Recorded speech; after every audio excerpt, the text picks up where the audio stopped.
wabarakatuh. Alhamdulillahilladzi allafa baina qulubina fa asbahna bi ni'matihi ikhwana. Wassalatu wassalamu ala rasulillahilladzi arsala ilaina rabbuna jalla wa ala rasulan mubashshira wa nadhira wa rahmatan lil alamin wa kaffatan lin nasi ajma'in. فهو رسول أمين نبي كريم سيدنا محمد وعلى آله وصحبه وأمته إلى يوم الدين. أما بعد فيا عباد الله أوصي نفسي وإياكم بتقوى الله فقد فاز المتقون فلا تموتن إلا وأنتم مسلمون. فقال تعالى يا أيها الذين آمنوا اتقوا الله حق تقاته ولا تموتن إلا وأنتم مسلمون. Saudara-saudariku dan pemirsa Akhir TV dimanapun Anda berada, alhamdulillah malam ini kita masih diberikan kesempatan oleh Allah untuk hidup. Alhamdulillah di antara sekian hamba Allah yang hidup, kita masih diberi kesempatan untuk beriman. Alhamdulillah di antara sekian hamba Allah yang beriman, kita masih diberi kesempatan untuk beramal saleh.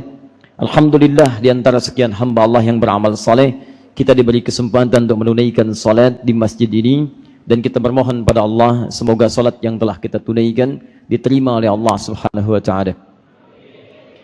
Tadi sayup-sayup terdengar bahwa malam ini ada acara bola. Tapi Masya Allah ada yang meringankan langkah Anda untuk memilih ke masjid dibandingkan dengan hadir di stadion. Saya kemudian mendapati informasi dan juga mengetahui bahwa di muka bumi ini ada penggemar-penggemar Real Madrid dan penggemar Real Masjid. Jadi sekarang penggemar dibagi dua, ada Real Madrid, ada Real Masjid. Mudah-mudahan Real Masjid ini bukan sekedar mengantarkan kita berukhuwah dan beribadah di rumah Allah ini, tapi insya Allah ini yang akan mengantarkan kita bergandengan tangan ke surga, berjumpa dengan Rasulullah SAW. Karena itu materi di malam ini adalah materi yang sangat spesial, materi yang diberikan isyaratnya banyak di dalam Al-Quran, materi yang dianggap penting di dalam ayat-ayat Al-Quran, materi yang bahkan Nabi Isa alaihissalam sudah menyampaikan tentang apa yang akan kita bahas ini 600 tahun sebelum kelahiran Nabi Muhammad SAW. Materi yang bahkan dua orang Nabi, yang satu gelarnya Khalilullah, yang satu gelarnya Zabihullah, dua-duanya disayang oleh Allah Subhanahu wa taala. Demi materi yang akan kita bahas di malam ini, 30 generasi sebelum lahirnya Nabi Muhammad SAW sudah berdoa kepada Allah tentang apa yang akan kita bahas dalam pertemuan malam ini. Jadi kalau Nabi saja Ibrahim Khalilullah, Ismail Zabihullah berdoa kepada Allah tentang apa yang akan kita bahas, Nabi Isa alaihissalam berbahagia dengan apa yang akan kita uraikan pada malam hari ini. Beritanya disebutkan valid dalam Al-Quran. Maka siapa kita yang bukan Khalilullah, yang bukan Zabihullah, yang bukan Ruhullah seperti Isa alaihissalam, kemudian kita tidak merasa bahagia dengan pertemuan di malam hari ini. Karena itu insya Allah malam ini kita akan bahas tentang hikmah kelahiran Nabi Muhammad sallallahu alaihi wasallam. Baik teman-teman sekalian, kenapa materi ini dianggap begitu penting? Sehingga tadi saya uraikan 3 orang Nabi, 3 orang Rasul dengan masa yang berbeda, menganggap penting tentang apa yang akan kita bahas pada malam hari ini, bahkan langsung turun ayat mengisahkannya. Kelahiran Nabi Muhammad SAW dianggap penting bukan sekedar oleh orang-orang di sekitarannya yang hidup nanti dengan beliau, atau umatnya yang hadir bahkan setelah Nabi Muhammad SAW wafat. Yang paling menarik, sebelum beliau lahir, ini kelahirannya sudah banyak dibahas oleh orang-orang generasi sebelumnya. Bahkan memohon kepada Allah agar bisa kemudian Allah Subhanahu wa taala menjadikan Nabi yang terlahir ini, saking mulia kelahirannya, saking mulia sosoknya, ini mesti lahir di tempat yang paling mulia di muka bumi. Tempat paling mulia. Jadi sosoknya mulia, kelahirannya mulia, maka bermohon kepada Allah Subhanahu wa taala agar waktunya pun, di tempat lahirnya pun terlahir di tempat yang sangat mulia, tempat paling baik yang ada di muka bumi ini. Maka berdoalah kemudian teman-teman sekalian, 2 orang Nabi sekaligus. Nabi ini begitu saleh, sangat dekat dengan Allah, dan masanya sangat jauh. Bayangkan 30 generasi sebelum kelahiran Nabi Muhammad SAW sudah ada 2 nabi yang mendoakan langsung kepada Allah tentang kelahirannya. Kalau kelahiran beliau ini tidak penting, mustahil didoakan sebelumnya. Mari kita lihat doanya ini yang diabadikan dalam Al-Quran, di Quran surah kedua Al-Baqarah ayat 129. Paling kiri agak sedikit ke atas di mushaf. Perhatikan kalimatnya. Rabbana wab'ath fihim rasulan minhum yatlu alaihim ayatika wa yu'allimuhumul kitaba wal hikmah wa yuzakkihim innaka antal azizul hakim. Rabbana wab'ath fihim, berdoa Nabi Ibrahim dan Nabi Ismail alaihi wassalam setelah tuntas meninggikan bangunan Ka'bah yang hancur bagian atasnya di masa Nabi Nuh alaihi salam. Jadi kalau saya tanyakan kepada bapak dan ibu, siapa yang membangun Ka'bah?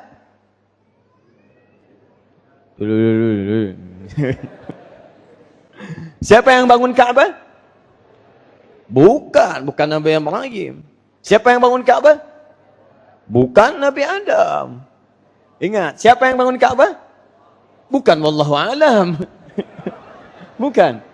Baik, kalau Anda tanyakan artinya wallahu alam, Allah yang tahu, tanyakan kepada Allah, ya Allah siapa yang bangun Ka'bah? Dijawab di Quran surah ketiga Ali Imran ayat 96 sampai 97 itu. Inna awwala baitin wudi'a linnas. Inna awwala baitin wudi'a linnas. Sungguh rumah pertama yang dibangunkan untuk manusia. Fi'ilnya madhi, lalu madhinya majhul. Majhul bentuknya pasif, tidak diketahui siapa. Kalimat Qur'annya dibangunkan untuk manusia, bukan manusia yang bangun. Manusianya pakai nas. Manusia di Quran setidaknya disebut dengan 5 nama. Kadang disebutkan bashar untuk menunjuk pada aspek nafsu. 35 kali disebutkan dalam Al-Quran. Qul innama ana basyarum mithlukum. Begitu diciptakan disebut dengan bashar. Quran surah ke-15 ayat ke-28. Wa idh qala rabbuka lil malaikati inni khaliqun bashara. Bashar. Kadang disebut ins untuk menunjuk pada aspek kelembutan, ketampakan dan kenyamanannya. Disandingkan dengan jin. 18 kali pasangan ins dengan jin disebutkan dalam Al-Quran.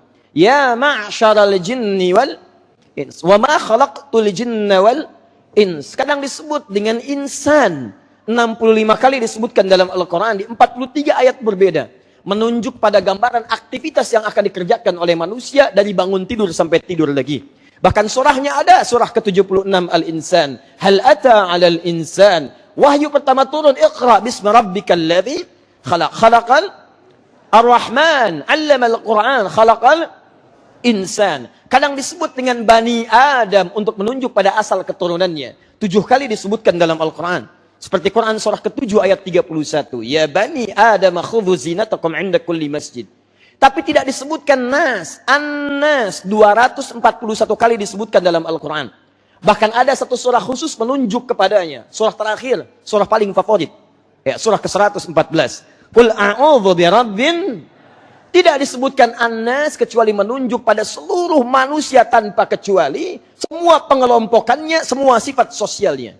Jadi kalau disebutkan an-nas, itu artinya semua manusia sampai akhir kehidupan, titik terakhir manusia hidup di muka bumi. Nas. Kata Allah, saya buatkan satu tempat, dibuatkan satu rumah untuk semua manusia sampai akhir kehidupan. Rumah pertama yang dibangunkan untuk manusia, bukan manusia yang bangun, dibangunkan untuk semua manusia. Lalladzi bi Bakkata mubaraka. Tempatnya ada di Bakkah. Dibaca kemudian dengan huruf turunannya jadi mim Makkah. Makkah, Bakkah dengan kalimat yang sama. Mim dengan ba menunjukkan pemaknaan yang sama. Makkah tempatnya, rumahnya dibangun di wilayah Makkah itu. Itu yang disebut dengan Ka'bah. Baitun. Allah kemudian yang berkehendak membangunnya, kemudian dikenal dengan Baitullah. Jadi Ka'bah itu bukan dibangun oleh manusia, tapi dibangunkan untuk manusia. Paham? Zaman Adam turun, Quran surah kedua ayat 38, paling kanan sebelah atas. Qulna biqu minha jami'a. Adam turun, Hawa turun, turun semuanya ke bumi. Masya Allah, terpisah kemudian. Ada yang mengatakan, kata para sejarawan, Adam turun di wilayah Asia Selatan, dekat ke India sana. Hawa turun kemudian di wilayah sekarang jadi otoritas Saudi, wilayah Jeddah. Disebut dengan Jeddah, katanya nenek. Karena nenek pertama manusia turun di wilayah itu. Jadi kalau Anda haji atau umrah, nanti mampir ke wilayah Jeddah, ada masjid nanti Masjid Ar-Rahmah, dikenal dengan masjid terapung. Ya, saya bermohon pada Allah semoga nanti Anda yang belum pernah umrah haji dipercepat oleh Allah untuk bisa ke sana. Ya, Masya Allah. Dan tidak cukup dengan amin, nabung. Dari sekarang kumpulkan. Nanti di Jeddah main nanti ya ke Laut Merah, ada masjid terapung. Dari situ arah lurus, sebelah kiri ada sepeda besar, lurus dikit di perempatan 250 meter, itu ada perempatan, sebelah kanannya ada batu bata warna krem, di situ ada tulisan Makbarah Hawa, kuburannya Sayyidah Hawa. Kata para sejarawan bukan kuburan, tapi nenek pertama turun di situ. Tapi kuburannya bukan di situ. Yang paling penting, Adam di Asia Selatan, Hawa di kisaran Saudi sekarang, Jeddah. Keduanya berjalan karena terpisah. Lalu kemudian dari kejauhan satu titik mereka melihat, oh kayaknya kenal itu di situ. Yang satu mengatakan, oh kayaknya saya tahu itu siapa. Pasti akan ketahuan karena belum ada manusia saat itu di muka bumi. Cuma dua orang ini. Baik, mengetahui sesuatu disebut dengan Arafah. Sifat-sifat gerak-geriknya pakai tak di ujungnya, Arafah. Kalau banyak yang diketahui tambah alif dan tak maftuha di ujungnya, Arafat. Selain kisah tentang awal manasik disampaikan oleh malaikat Jibril kepada Nabi Ibrahim, ada kisah mengatakan kenapa kemudian disebut dengan Arafat? Karena disitulah Nabi Adam dengan Hawa berjumpa kembali, naik ke atas bukit. Di bukit itulah kemudian puncak kasihnya muncul, melepas rindunya. Kasih yang rindu yang dalam bahasa Arab disebut dengan Rahmah. Bukit disebut dengan Jabal. Sekarang bukit itu disebut dengan Jabal Rahmah. Bertemu keduanya, berkeluarga, kemudian mereka berada di sekitaran Ka'bah. Ka'bah ketika mereka turun sudah ada. Beranak pinak, berkeluarga, sampai Hawa kemudian mengandung. Kandungan ringan sampai berat, Quran surah ke-7 ayat 189. Kemudian keadaannya mulai melahirkan. Dari melahirkan mulai berkembang generasi laki-laki perempuan. Quran surah ke-4 ayat pertama. Quran surah ke-49 ayat ke-13. Nyebar. Menyimpang, diturunkan Rasul pertama bernama Nuh alaihi salam. Begitu Nuh diturunkan, umatnya sulit diajak untuk beriman. Malah nantang kepada azab. Bahkan Nuh mengajak untuk bertobat. Turun Qurannya surah Nuh ayat ke-10. Faqultu astaghfiru rabbakum innahu kana ghaffara. Saya katakan ayo tobat. Allah Maha mengampuni dosa. Tapi sedikit di antara mereka yang mau mendengar kalimat Nuh alaihissalam dan menantang azab. Kalau memang ada azab, turunkan. Maka dijawab oleh Allah Subhanahu wa taala, turun azab seperti kita ketahui kisahnya bersama. Datang banjir bah. Saat datang banjir bah itulah kemudian menyapu bagian atas Ka'bah. Hancur bagian atasnya pula, tersisa pondasinya. Dalam bahasa Arab, pondasi itu kalau satu disebut dengan qaidah. Kalau lebih daripada 2, 3, 4, 5 dan seterusnya, dijamakkan jadi qawaid. Qawaid. Zaman Nabi Ibrahim alaihissalam diperintahkan oleh Allah Nabi Ibrahim untuk meninggikan kembali pondasi Ka'bah yang sempat hancur terkena air bah di masa Nabi Nuh alaihissalam. Antara Nabi Ibrahim ke Nabi Nuh itu ada kisaran 6-7 generasi. Ya, bin Ibrahim alaihissalam, bin Azar atau bin Nakhur, bin Abir, bin Kinan, bin Arfakhshad, bin Sam, bin Nuh alaihissalam. Dari zaman Nabi Nuh ke Nabi Adam ada 5-6 generasi. Bin Mihlail, bin Matushala, bin Kinan, bin Anwas, bin Fis, bin Adam alaihissalam. Tersapu, diperintahkan Nabi Ibrahim dan Nabi Ismail alaihissalam tinggikan kembali pondasi itu. Meninggikan bahasa Arabnya rafa'a, akan meninggikan yarfa'u, yang ditinggikan pondasi. Kalau satu kaidah, kalau banyak qawaid. Ka'bah ada 4 sisi, pondasinya 4 disebut dengan qawaid. Tadi nama Ka'bah disebut dengan bait. Maka turun Quran surah kedua Al-Baqarah ayat 127 mengisahkan bagaimana pondasi itu ditinggikan. Paling kiri sebelah atas. Halo? Itu ya. Baik, wa idh yarfa'u. Coba saya turunkan. Ibu kelihatan ini? Belum saya tulis. Bagaimana bisa kelihatan? Luar biasa. Cuman di Garden City ya, dan ya, belum saya tulis sudah kelihatan. Umat Nabi Muhammad paling istimewa. Lihat sini. Wa idh. Ya. Wa idh. Sekarang sudah lengkap? Belum saya lengkapi, baru sebagian tuh. Ya. Wa idh yarfa. Dan ingatlah, pelajarilah yarfa. Ketika Ibrahim dan Ismail meninggikan. Wa idh yarfa Ibrahimul qawaid. Yarfa Ibrahim al-qawaid. Minal bait. Ketika Nabi Ibrahim diperintahkan oleh Allah tinggikan pondasi-pondasi qawaid, meninggikan yarfa minal bait, Ka'bah yang atasnya hancur di masa Nabi Nuh alaihissalam itu. Masya Allah. Tinggikan. Wa Ismail. Jadi begitu Nabi Ibrahim alaihissalam hendak meninggikan bangunan itu, diinjakkan bagian pertamanya injakan pertama untuk menggapai kemuliaan disebut dengan makam. Sekarang posisinya ada dekat Hajar Aswad. Geser sedikit ke arah kanan ketika Anda tawaf searah jarum jam. Begitu Anda ucapkan subhanallah, walhamdulillah, wala ilaha illallah, wallahu akbar, berhenti di makam Ibrahim. Itulah pijakan pertama beliau saat akan meninggikan bangunan Ka'bah. Datang anaknya tiba-tiba membawa batu. Dari sisi yang lain mengatakan, kalau bahasa kita, Pa, boleh enggak saya bantu ini untuk meninggikannya? Dia bawa batu. Batu bahasa Arab jadi disebut dengan hajar. Kalau disusun-susun jadi semacam susunan tertentu disebut dengan hijar. Kalau jadi ruangan, kotak-kotak, kamar-kamar disebut dengan hujrah. Maka anak itu kemudian membawa, setelah itu nyusun di bagian tertentu. Bangunan itu sekarang jadi areal Ka'bah. Dulu kemudian bagian dalam Ka'bah, tentas terjadi musibah di masa-masa awal kehidupan Nabi SAW. Dibangun kembali, tidak cukup modalnya, kemudian disisakan sampai sekarang menjadi lingkaran. Lingkaran itu yang saat Nabi Ismail membawa batu, sekarang disebut dengan Hijar Ismail. Ini makam Ibrahim, ini Ka'bahnya, misalnya, ini Hajar Aswad, di sebelah sini nanti ada Hijar Ismail. Nah, apa kaitan dengan bahasan kita? Setelah keduanya selesai meninggikan bangunan Ka'bah, berdoalah kepada Allah Subhanahu wa taala. Di antara doanya ada kaitan dengan pembahasan kita di malam hari ini. Perhatikan baik-baik. Rabbana ayat 129-nya. Wa ba'ats fihim rasula. Ya Allah, mohon nanti utus seorang rasul yang lahir di kalangan penduduk sekitaran Ka'bah yang mulia ini. Rabbana wab'ats fihim rasulan minhum. Ya Allah, mohon ya Allah dua orang nabi ini. Mohon utus nanti seorang rasul dari kalangan masyarakat yang akan hidup sekitaran Ka'bah ini. Silahkan Anda cek. Dari semua pengetahuan sejarah, sumber-sumber yang valid, tidak akan pernah ditemukan seorang nabi lahir di dekat sekitaran Ka'bah kecuali Nabi Muhammad SAW. Silahkan cek. Nabi Musa lahirnya bukan di dekat Ka'bah. Nabi Isa lahirnya di wilayah Palestina. Nabi Daud bukan dekat Ka'bah. Silahkan cek sampai dengan ke Nabi-Nabi Adam setelahnya. Tapi hanya satu Nabi yang lahir di sekitaran Ka'bah. Nabi Muhammad SAW. Saya beri bocoran ya. Lihat sini. Nanti kalau Anda haji atau umrah, kemudian ingin tahu di mana letak lahirnya Nabi SAW di dekat Ka'bah, saya berikan gambaran cepat supaya nanti kalau umrah atau haji, tolong jangan cari hal-hal yang tidak banyak manfaatnya. Di situ banyak wilayah sejarah yang bisa menguatkan iman.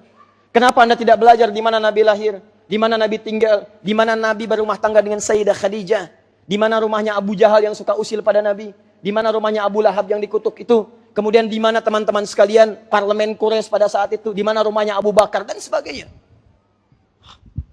Ini Zamzam, ini Safwa. Lurus ke sini, gate pertama King Abdul Aziz, ini Masjidil Haram. Di sini nyebrang sedikit, ini ada tempat ngasih makan burung-burung. Di sini ada Jabal Qubais, di sini Istana Raja. Kalau Anda dari Zamzam sini atau Safwa, tinggal lurus, langsung belok kanan. Masuk ke sini, pintu satu, betul nggak ada masalah, nggak apa-apa. Tapi nanti saat akan tawaf masuk ke Masjid Al-Haram menuju Ka'bah, Anda akan belok lagi menuju ke arah Hajar Al-Aswad. Ada satu pintu, ini sunnah kalau Anda bisa masuk lewat situ, tidak akan berkelok-kelok, langsung akan masuk dan pas betul. Masuk lewat Bukit Safa, tembus dia ke Hajar Aswad. Pintu itu dimulai dari sini, geser sini, masuk ke kanan. Di sini nanti ada pintu 26 dikenal dengan pintu Ismail, Babu Ismail, depannya persis ini Istana Raja. Di sini ada pos satpam, di sini ada satu orang berjaga pakaian coklat, security, di sini ada CCTV ngadep ke sini satu. Ya, saya lihat. Di sini ada kipas angin satu, sampai ke ujung ada 35 kipas angin. Saya sudah hitung. Ini 27, kemudian di sini ada babun Nabi, Bab Ali, ke sini namanya Babus Salam. Inilah pintu sunnah untuk masuk kita ke arah Masjidil Haram. Babus Salam. Masuk lewat sini, ini area tangga yang pakai eskalator, ini tangga biasa. Di sini ada kursi warna merah satu yang jaga pakai jubah putih. Ini kursi warna hijau kalau belum berubah. Masuk sini pintunya, Anda tembus ke sini, masuk langsung Bukit Safa, turun ke sini, kalau belum selesai renovasinya akan diputar, kalau sudah selesai di sini langsung masuk keluar Hajar Aswad persis di sini. Lurus dari sini, sekitar 100 meter, lurus, ada bangunan warna krem di sini. Di atasnya bukit di sini. Di sini arah terminal, Mahbas Al-Jin. Di sini tempat ambil air zam-zam, langsung menggunakan kran. Jadi kalau Anda ingin zam-zam yang banyak, jangan ngambil keran-keran tempat wudhu atau sebagian tempat minum. Masuk ke sini. Di sini ada orang jualan jerigen, 2 jenis jerigen. Jerigen kecil harganya 5 real. Jerigen yang besar harganya 10 real. Dijual di sini, ngambil ke sini. Di sinilah tempat lahirnya Nabi. Bangunan yang sekarang disebut Al-Maktabah Qadimah. Museum, perpustakaan lama. Disamarkan jadi perpustakaan. Karena kebanyakan orang ketika tahu itu melakukan tindakan yang dilarang. Ada yang mengkultuskan, ada yang sholatnya salah. Ini kiblatnya di sini, ngadepnya ke sini sholatnya. Ada yang lepas baju, tempel-tempel ke situ. Sampai sekarang akhirnya dibuatlah pengumuman, sisi sebelah kanan di sini dibikin gambar. Yang ruku, yang sujud, yang nempel-nempel, gambarnya ditempelkan, disilang seperti ini, ditulis kemudian keterangan, jangan lakukan, ini tidak benar, salah dalam menyalahi ketentuan. Kemudian ditulis pakai bahasa Arab, ada bahasa Inggris, ada bahasa Urdu, dan bahasa Indonesia. Artinya ada orang Indonesia yang salah. Kalau orang Indonesia tidak salah, mustahil ditulis pakai bahasa Indonesia. Karena nggak ada bahasa Cina, nggak ada bahasa Jepang. Padahal orang Cina dan Jepang pun ada yang haji dan umrah. Nah, tapi yang paling penting kita ketahui, sampai kaget pintu di belakang tuh. Ya. Nah. Yang paling penting adalah, satu-satunya Nabi yang lahir di sekitaran Ka'bah, cuma Nabi Muhammad SAW. Pertanyaan saya, kalau kelahiran beliau ini sallallahu alaihi wasallam tidak penting, mustahil 2 orang Nabi langsung mendoakan. Dan tahukah Anda, Nabi Ibrahim itu ke Nabi Muhammad jaraknya 30 generasi. Setiap generasi bisa ribuan tahun. Nabi Musa aja 2000 tahun ke Nabi Muhammad. Nabi Isa saja 600 tahun. Ini Nabi Ibrahim 30 generasi. Muhammad sallallahu alaihi wasallam bin Abdullah, bin Abdul Muttalib, bin Hashim, bin Abdul Manaf, bin Qusay, bin Murrah, bin Kilab, bin Ka'ab, bin Ghalib, bin Fihir, bin Malik, bin Nadar, bin Kinana, bin Khuzaimah, bin Mudrikah, bin Ilyas, bin Nizar, bin Mudar, bin Ma'ad, bin Adnan, bin Addi, bin Adri, bin Muqawwam, bin Nakhur, bin Tarikh, bin Ya'rub, bin Yasjub, bin Nabit, bin Ismail alaihissalam, bin Ibrahim alaihissalam. 30 generasi. Ayo ulangi. 30 generasi. Kalau diteruskan nyampe ke Nabi Adam. Bin Azar atau bin Nahur, bin Abir, bin Kinan, bin Arfakhshad, bin Sam, bin Nuh alaihissalam, bin Mikhlail, Matushala, bin Kinan, bin Anwas, bin Tis, bin Adam alaihissalam. Kalau Nabi ini tidak penting kelahirannya, bagaimana mungkin 2 orang Nabi bisa langsung mendoakan kepada Allah? Dan yang paling menarik, dua-duanya ini nggak pernah melihat langsung Nabi Muhammad SAW di alam nyatanya. Saking pentingnya kelahiran Nabi berdoa, ya Allah, mohon ya Allah nanti utus terlahir seorang Nabi di sekitaran tempat yang mulia ini. Baru dikabulkan 30 generasi setelahnya. Dua-duanya sudah wafat. Tapi selama hidupnya, saat belum terkabulkan itu, wallah, tidak pernah mengeluh kepada Allah. Ibrahim, perhatikan adab doa dalam Al-Quran. Ibrahim Khalilullah, sangat dekat dengan Allah. Kurang apalagi terjamin surganya, terjaga kemuliaannya. Ismail alaihi salam, zabihullah, anak yang taat, dipuji-pujiannya datang lewat Al-Quran, diabadikan. Ghulamun hanim. Taat pada orang tua, sangat dekat dengan Allah. Berdoa dua-duanya kepada Allah. Nabi, Rasul, dekat dengan Allah. Terjamin surga, dijaga dari maksiat. Mulia, abadi, akhlaknya diabadikan dalam Al-Quran. Luar biasa, berdoa baru dikabulkan setelah ribuan tahun setelahnya. Tapi mereka tidak pernah mengeluh. Anda ini Nabi bukan. Rasul juga bukan. Khalilullah bukan. Zabihullah juga tidak. Surga belum terjamin, amaran masih berantakan, hisab masih menegangkan. Imam juga bukan, jadi makmum kadang-kadang. Anda baru berdoa sekali. Malam baru tahajud sekali. Ya Allah, kenapa belum Engkau kabulkan juga? Apa salah saya? Banyak. Anda belum tingkatkan ibadah. Anda belum tobat. Anda belum macam-macam. Tapi kembalikan, saking mulianya Nabi Muhammad, 2 orang Nabi langsung berdoa. Kalau ini tidak penting, mustahil keduanya berdoa. Pertanyaannya, apa yang penting di balik kelahiran Nabi ini? Apa hikmahnya? Sampai 2 orang Nabi kemudian bermohon kepada Allah. Nabi Isa alaihissalam. Kenal antum Nabi Isa? Ayo. Alhamdulillah. Nabi Isa alaihissalam. Ada rahasia besar dari beliau. Tiba-tiba menyampaikan kepada umatnya berita gembira tentang kelahiran Nabi Muhammad. Dan kisahnya hebat. Apa kisah dari dibalik semua itu? Kita lihat setelah menunaikan salat Isya berjamaah insyaAllah. Berapa menit lagi kita ke Isya? 3 menit lagi. Jadi kita bereskan dulu, siap-siap kita ke Isya. Nanti kita lihat ya, setelah menunaikan sholat Isya, kita bahas Nabi Isa. Seperti apa beliau memuliakan Nabi Muhammad sallallahu alaihi wasallam sebelum kelahirannya. Subhanakallahumma wa bihamdika asyhadu an la ilaha illa anta astaghfiruka wa atubu ilaik. Assalamualaikum warahmatullahi wabarakatuh.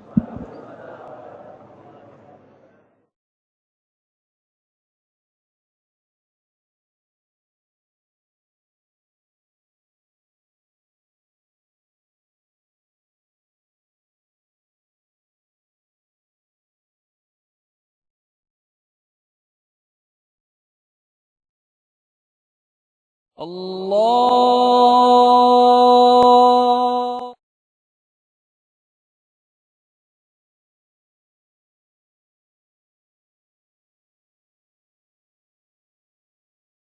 Fazal muttaqun fala tamutunna illa wa antum muslimun. Saudara-saudariku dan pemirsa Khair TV dimanapun Anda berada, alhamdulillah kita telah menunaikan salat Isya berjamaah. Kita bermohon pada Allah Subhanahu wa taala semoga salat yang telah kita tunaikan bersama diterima oleh Allah Subhanahu wa taala. Kita lanjutkan. Tadi telah kita uraikan bahwa betapa pentingnya kelahiran Nabi Muhammad sallallahu alaihi wasallam hingga selevel Nabi Ibrahim, Nabi Ismail alaihi wassalam berdoa khusus kepada Allah Subhanahu wa taala akan kelahiran beliau. Selanjutnya Nabi Isa alaihi salam, jarak Nabi Isa yang putranya Maryam alaihissalam itu 600 tahun ke masanya Nabi Muhammad sallallahu alaihi wasallam. Di 600 tahun sebelum kelahiran Nabi Muhammad sallallahu alaihi wasallam ini terabadikan informasinya dalam Al-Quran. Di Quran surat As-Saff itu ayat yang ke-6. Paling kiri sebelah atas di mushaf, menyampaikan berita gembira kepada umatnya.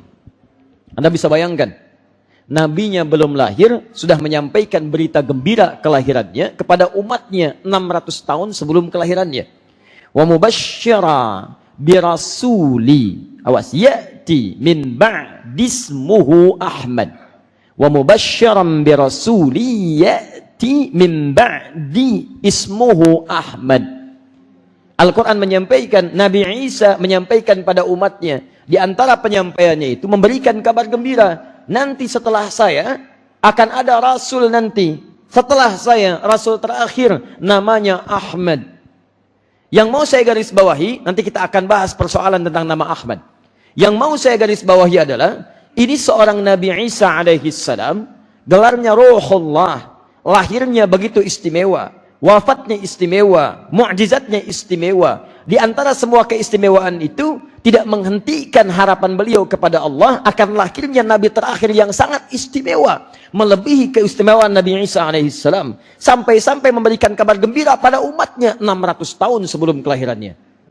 Hukum kabar gembira dalam kelahiran itu umumnya biasanya lahir dulu baru ngasih kabar gembira. Nggak ada orang ngasih kabar gembira bayinya belum lahir. Akhi, alhamdulillah ya Allah, anak dikaruniai anak laki-laki, anak beri nama Muhammad. Ah, Masya Allah akhi, selamat. Kapan lahirnya? Ntar kalau udah nikah. Oh. Gak ada orang mengatakan demikian. Di mana-mana menyampaikan berita gembira, ucapan terima kasih, syukur pada Allah, nyampaikan kemudian informasi pada kerabat. Kalau bayinya sudah lahir, bayi lahir, sampaikan. Bahkan ada yang difoto, update di Facebook. Kemudian di situ menyampaikan ucapan macam-macam. Ada yang disampaikan kirim pesan via WhatsApp, SMS pada kerabat tetangga. Kapan bayi lahir baru nyampaikan. Nabi Muhammad beda, belum lahir sudah gembira Nabi Isa. Belum lahir disampaikan kegembiraan pada umatnya. Jadi kalau Nabi Isa saja Nabi yang Rasul, sangat dekat dengan Allah, gembira dengan kelahiran Nabi Muhammad, maka antum yang bukan Nabi, bukan Rasul, mesti lebih daripada itu semua. Tapi pertanyaannya, apa yang menjadi hikmah tertinggi di balik kelahiran ini sampai seorang Nabi Isa alaihissalam merasakan gembira dengan kelahiran Nabi Muhammad sallallahu alaihi wasallam? Nah, ini yang coba kita uraikan, dan kenapa Nabi Isa menyebut dengan Ahmad bukan menyebut dengan Muhammad sallallahu alaihi wasallam. Baik, kita agak cepat karena waktu kita terbatas pada kesempatan malam hari ini. Teman-teman sekalian, apa di antara hikmah kelahiran Nabi Muhammad sallallahu alaihi wasallam sehingga mendapatkan perhatian yang sangat serius pada perjalanan kehidupan nabi-nabi sebelumnya? Yang pertama, kita akan uraikan 2-3 hikmah yang tersebut langsung dalam Al-Quran dengan turunan dalil-dalilnya, termasuk dalam keterangan hadis-hadis Nabi SAW. Satu, terdapat dalam Al-Quran surah ke-21 ayat 107. Seperti dibacakan tadi oleh qari kita di awal pertemuan, yaitu Ananda Kevin. Tadi beliau bacakan di antaranya Quran surah ke-21 ayat ke-107. Dari 106-nya tadi dibacakan. Di 1. 2. Dengan kalimat yang sama juga nanti dengan ujung yang berbeda ditemukan di antaranya Quran surah ke-34. Ayat ke berapa? Kita temukan Quran surah ke-34 di ayat ke-28. Turunan dari ini kita akan temukan nanti turunan-turunannya ada di Quran, saya agak cepat ya, surah ke-48 ayat ke-29. Turunan ini di Quran surah kedua ayat 155 sampai dengan 157. Turunan yang ini ada di Quran surah ke-39 ayat 53. Turunan yang ini Quran surah pertama di ayat yang ketiga. Kemudian diturunkan ke sini lagi ada di Quran surah ketiga ayat 31 untuk mencintainya, mengikuti tuntunannya, disebutkan pahalanya di Quran surah 33 ayat ke-21. Kemudian dijelaskan turunan dengan nama sifatnya langsung di Quran surah ketiga ayat 133. Kemudian yang kedua di Quran surah ke-33 ayat ke-40.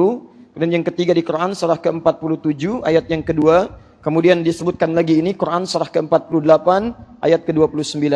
Disebut dengan satu nama yang sama tapi maknanya sangat dalam di Quran surah ke-61 ayat yang ke-6. Kita uraikan ini dengan keterangan di antaranya satu hadis riwayat Al-Bukhari. Kita ambil misalnya nomor hadis 2008 sampai dengan 2010. Turunkan lagi amalan yang tadi, kita ambil misalnya dengan ayat-ayat Quran yang saya kosongkan dulu untuk ada space untuk menurunkan dalil-dalil turunannya. Baik, hikmah pertama.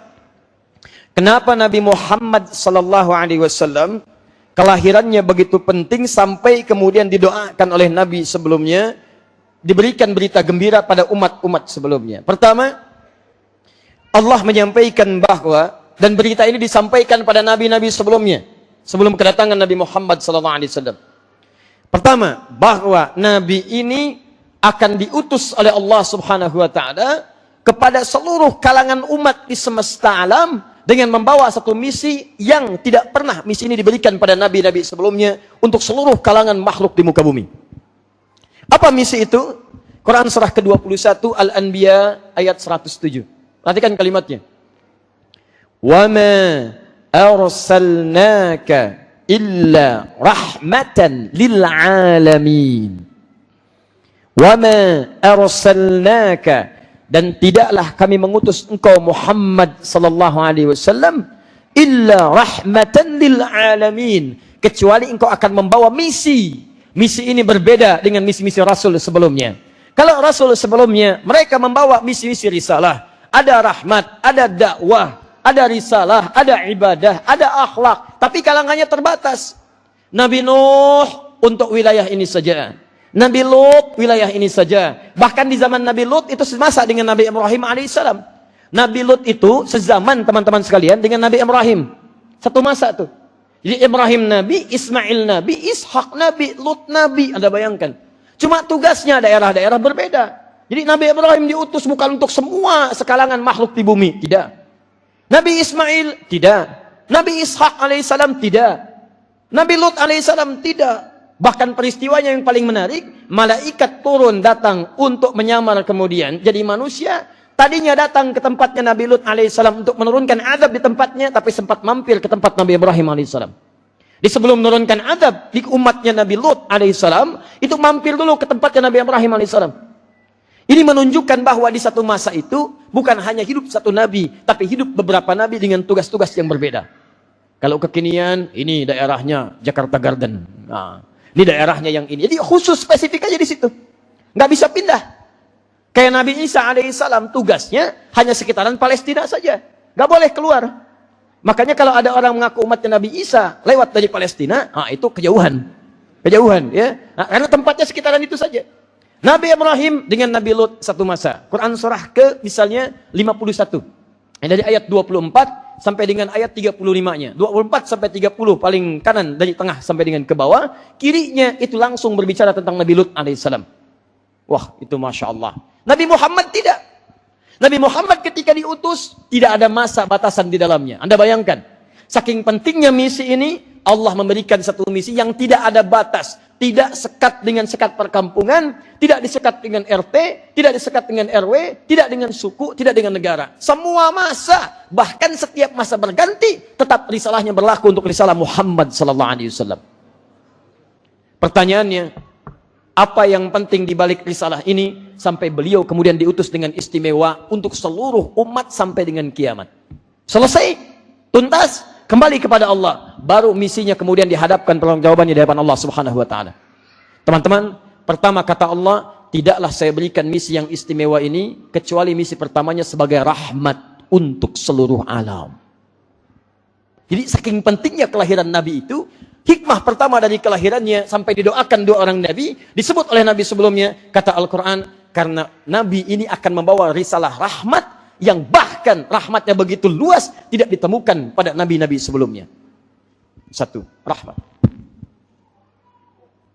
Ustaz, tahu dari mana kalau rahmatnya mencakup semua manusia? Tafsirkan, buka kembali dengan Quran surah ke-34 ayat ke-28. Di sini lil alamin, siapa itu lil alamin? Buka ayatnya. Wa ma arsalnaka illa kafatan linnas.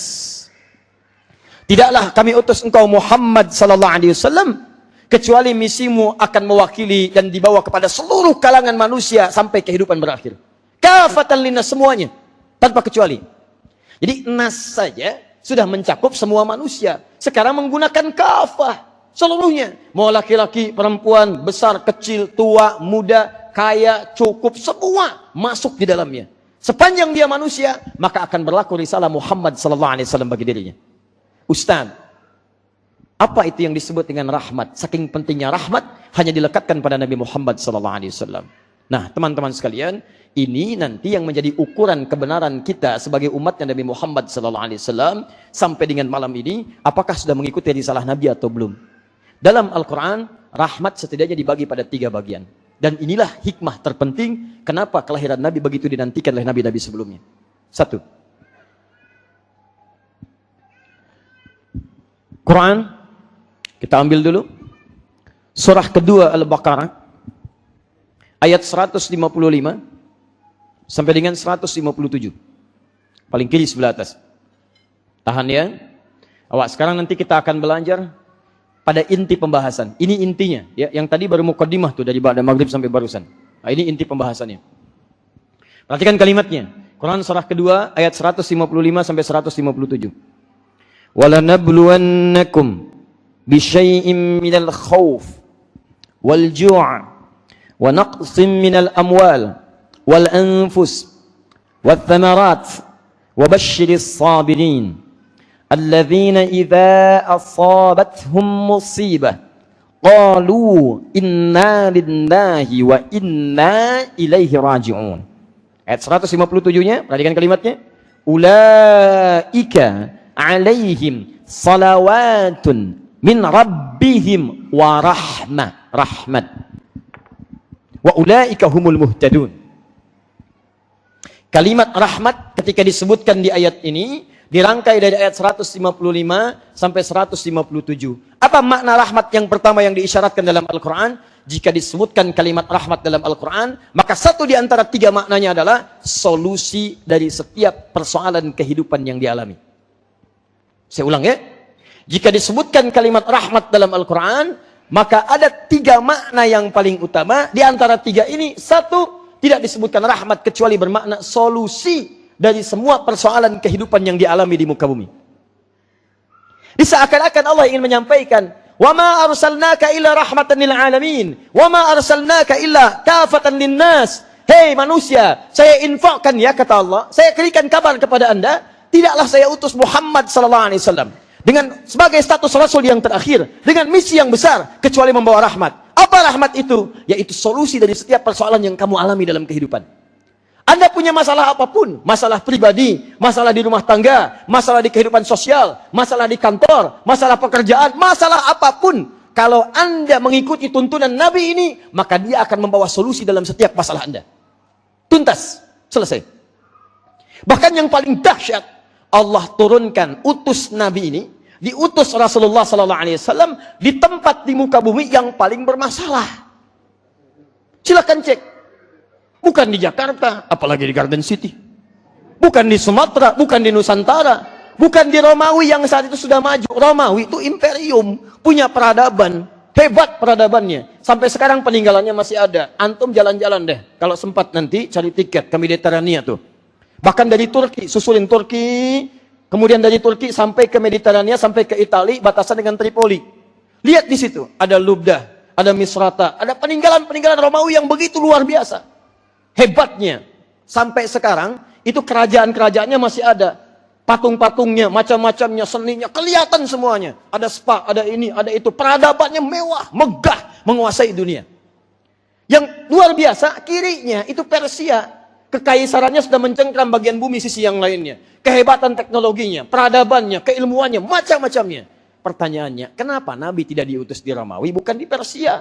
Diutus ya di tengah-tengah antara Romawi dengan Persia. Apa gelarnya? Bukan gelar berperadaban, tidak punya adab, nggak punya kemajuan, tidak punya perkembangan teknologi. Gelarnya cuma satu, jahiliyah. Anda bayangkan? Apa itu jahiliyah? Jahil disebut dengan bodoh, sifatnya melekat disebut dengan tak jahiliyah. Bodoh di sana bukan bodoh diddul ilmi, bukan sekedar tidak pintar, tapi bodoh dalam segala urusan kehidupan. Bodoh itu tidak tahu, tidak kenal, tidak tahu sopan santun, tidak tahu kebaikan, tidak tahu maslahat, tidak tahu adab, tidak tahu silaturahim, tidak tahu nilai-nilai kerjasama yang baik, tidak tahu kejujuran, tidak tahu sopan santun, tidak kenal sama sekali, disebut dengan jahiliyah. Makanya kalau Anda pengen cari pada saat itu, orang yang paling tidak punya sopan santun, jahiliyah. Silahkan cek. Kalau di sini ada yang dicela, sana harus dicela. Kalau di sini ada yang meninggal, di sana harus meninggal juga. Masya Allah. Kalau ada yang lewat tempat saya, mesti dibegal. Begal, lewat. Ada kota begal. Zaman itu ada kota begal. Jadi kalau sekarang ada pembegal, dia telat. Pembegal sekarang itu ketinggalan zaman. Sudah lewat 15 abad sebelumnya.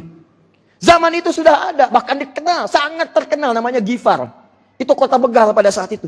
Begal. Tokohnya Jundub bin Junadah. Setiap orang lewat store, enggak store, cilaka. Dagangan bisa berkurang, nyawa bisa melayang. Kota begal. Nanti saya tunjukkan kepada Anda. Begitu Nabi ini diutus di wilayah itu, satu kota begal berubah drastis. Allahu Akbar. Datang Jundub bin Junadah menghadap pada Rasulullah SAW. Nabi Rahmah. Ini tukang begal, garang luar biasa, tampilannya begitu perkasa. Datang melihat Nabi, cuma lihat wibawanya, jatuh tertunduk mengatakan asyhadu an la ilaha illallah wa asyhadu anna Muhammadar Rasulullah. Dia katakan, ya Rasulullah, saya yang ingin ikrarkan syahadat saya di depan orang-orang Quraisy, di depan Ka'bah. Kata Nabi, jangan lakukan, kita masih lemah. Khawatirnya kamu ikrarkan syahadat, kamu akan disakiti, kamu akan dipukuli. Kata Jundub bin Junadah, ya Rasulullah, saya ini membegal orang terang-terangan. Masa syahadat sembunyi-sembunyi? Begal dulu. Begitu tobat terang-terangan. Nih, datang ke depan Ka'bah, dia katakan, asyhadu an la ilaha illallah wa asyhadu anna Muhammadar Rasulullah. Hei orang-orang sekitaran Ka'bah, saya masuk Islam, saya baca syahadat. Kalian mau ngapain? Kita mau pukulin. Datang pukulin, tok, pingsan. Dilaporkan pada Nabi. Disampaikan oleh sang lainnya, jangan teruskan. Kalau yang ini wafat, kalian tidak akan aman ketika berniaga. Karena setiap niaga akan lewat ke kota Gifar. Kalau ketahuan ini Jundub ini meninggal di sini karena dipukuli oleh orang Mekah, maka tidak akan selamat dagangan kalian. Diamankan, dibawa kepada Nabi. Begitu siuman, ya Rasulullah, berikan saya nasihat. Kata Nabi, kamu pulang dulu ke Gifar.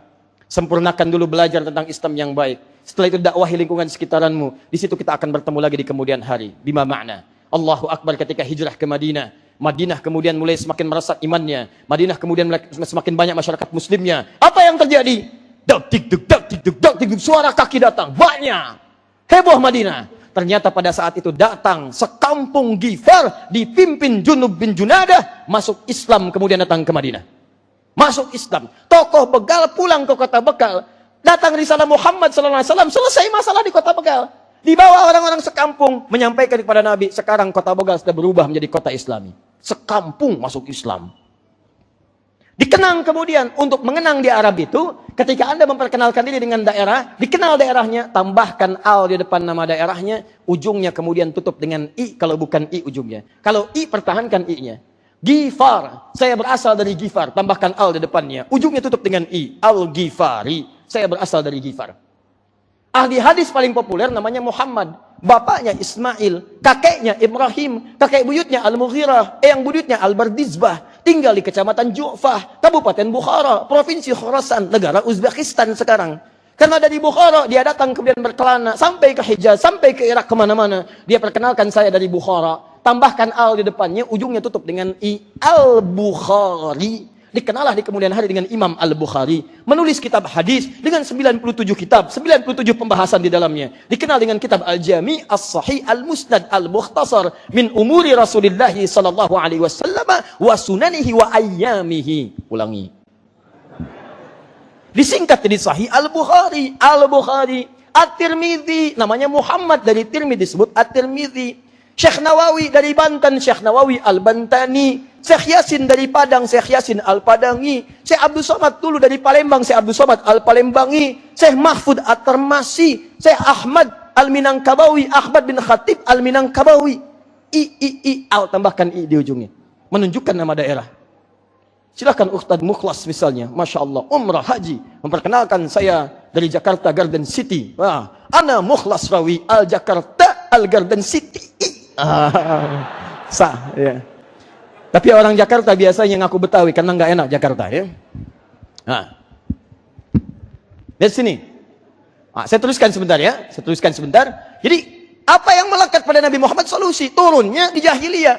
Jadi kalau ada yang mabuk, jahiliyah lebih jagoan, Pak. Antum kenal Umar bin Khattab?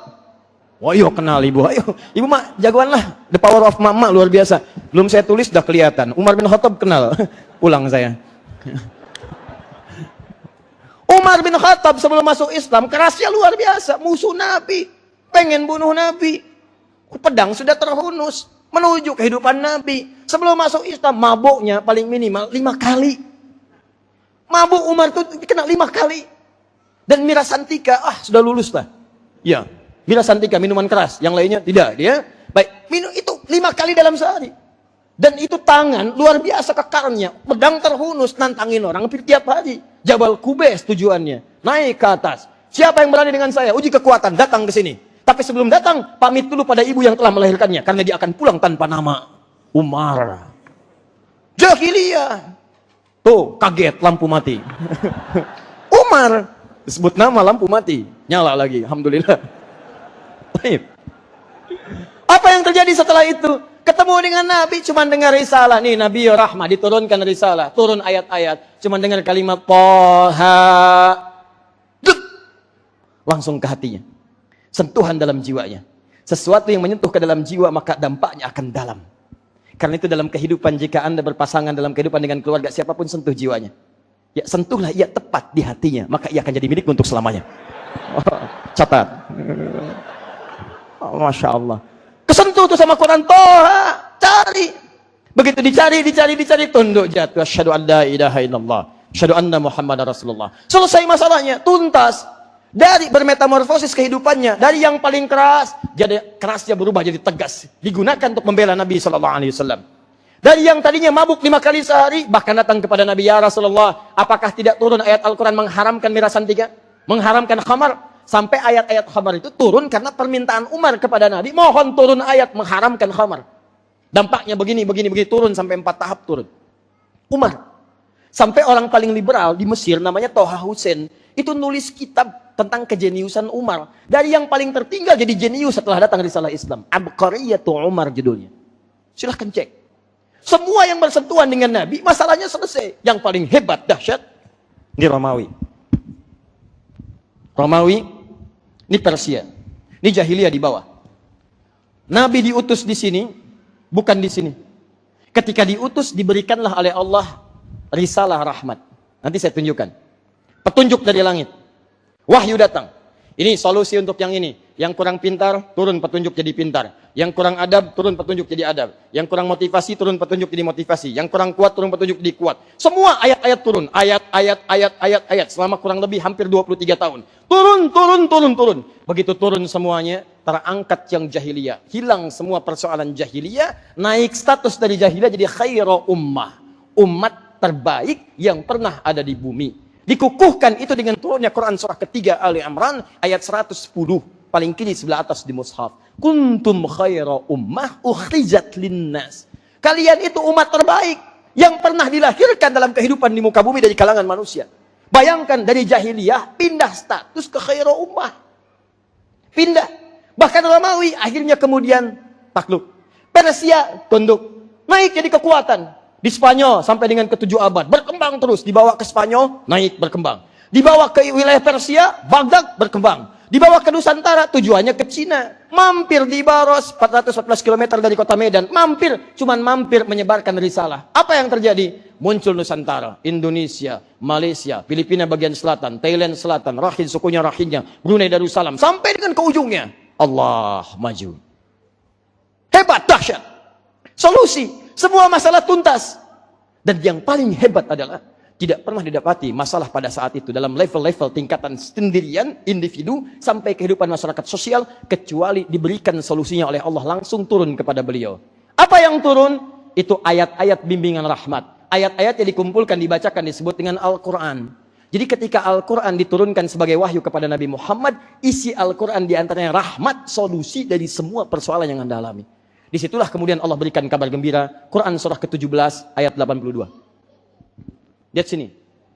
Ini baru kita nanti lihat prakteknya. Quran surah 17 ayat 82. Paling kiri di pertengahan. Lihat sini. Wa nunazzilu minal Qur'ani ma huwa shifaa'un wa rahmatun lil mu'minin. Rahmat. Dan kami turunkan ayat-ayat Al-Quran itu ada yang menjadi syifa, juga rahmat bagi orang-orang beriman. Rahmat. Kemana rahmat itu dititipkan? Kepada Muhammad SAW, Nabi yang sangat agung itu. Di Nabi ketika diutus, bawa rahmat. Apa di antara rahmatnya? Ayat Quran. Apa fungsi ayat Quran itu? Semuanya bukan cuma bacaan. Isi bacaan itu petunjuk solusi dari semua masalah hidup kita. Jadi kalau antum punya masalah dalam kehidupan, itu ada solusinya di Quran. Kalau begini, ini solusinya. Kalau begitu, ini solusinya. Begini, begitu. Begini, begitu. Solusinya ini. Silakan buka. Dari mulai sebelum lahir sampai wafat ada, Pak. Gak usah dicatat, Bu ya.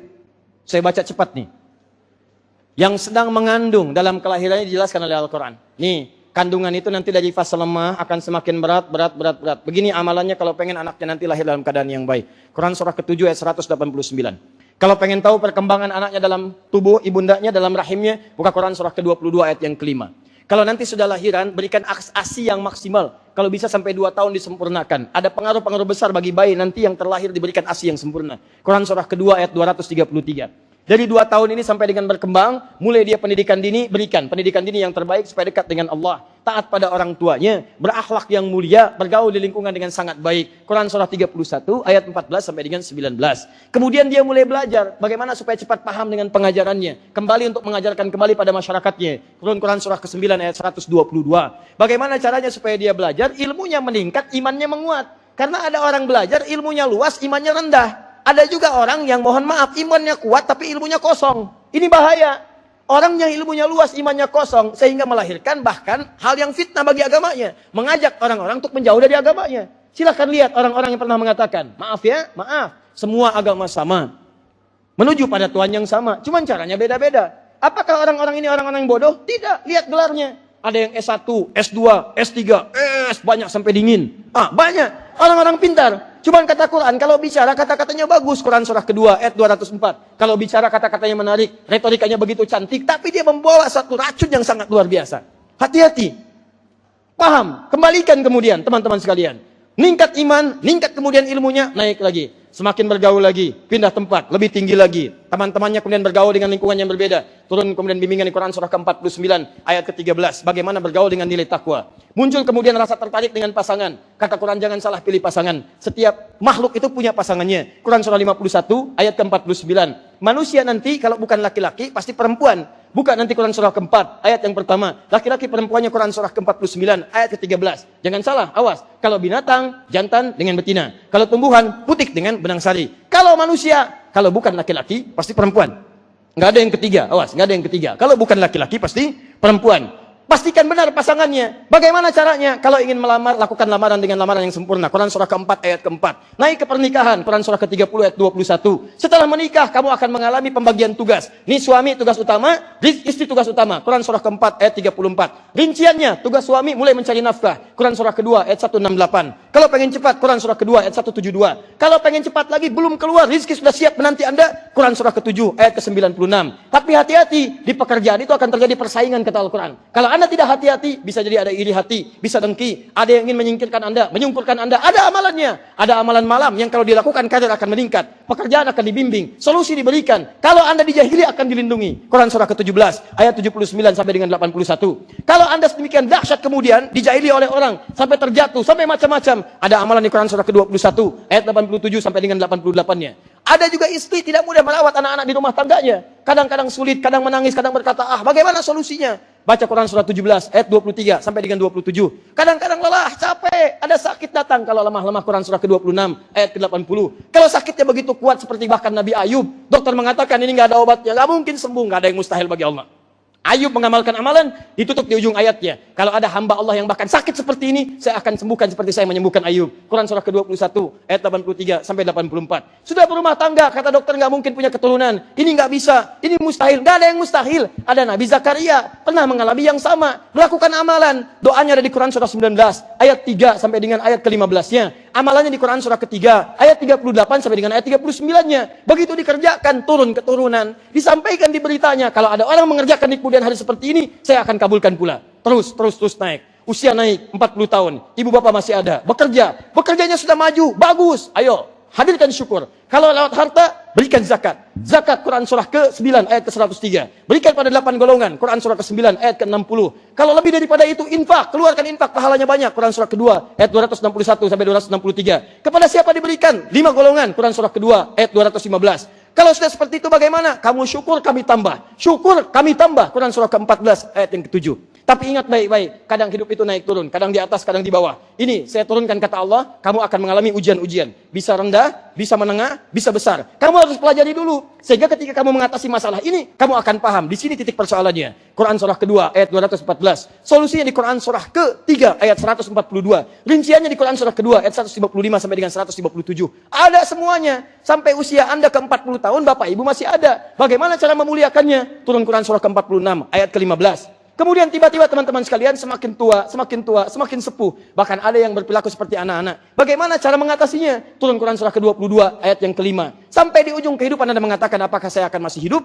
Atau kembali kepada Allah? Tidak ada hidup yang abadi. Setiap yang punya napas akan diambil. Kembali kepada Allah. Turun Quran surah ketiga ayat 185. Kullu nafsin dha'iqatul maut. Maut yang akan mengambil. Siapa yang bawa maut? Namanya malakul maut. Quran surah ke-32 ayat yang ke-11. Qul yatawaffakum malakul maut alladhi wukila bikum. Turun, cabut. Anda yang belum meninggal namanya mayit. Quran surah ke-39 ayat 30. Begitu diambil jadi mayit, kembali kepada Allah Subhanahu wa taala. Ya Allah, bagaimana cara kembalinya supaya saya siap-siap ya Allah? Meninggalnya tenang, nyaman. Buka amalan di Quran surah ke-89 ayat 27 sampai dengan 30.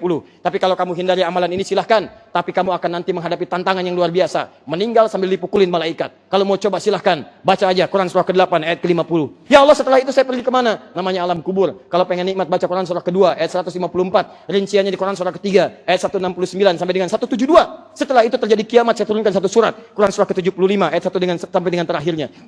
Setelah itu kemana ya Allah? Saya begitu lelah sampai mengucapkan juga capek. Kemana lagi seperti itu ya Allah? Setelah itu kamu tinggal pilih, ada surga, ada neraka. Kalau kamu banyak amal soleh, kamu akan ke surga. Surga saya bagi 4 tingkatan. 4 yang paling tinggi itu kelasnya yang paling tinggi bersama Nabi, sama orang-orang soleh. Semua Nabi, semua orang soleh, semua siddiqin, semua syuhada ada di situ. Ada amalan di Quran surah keempat. Ayatnya keberapa ya Allah? Ayat 69. Baik, surga level kedua di taman surga. Tinggalnya indah. Semua diberikan langsung oleh Allah. Indah amalannya di Quran surah ke-51.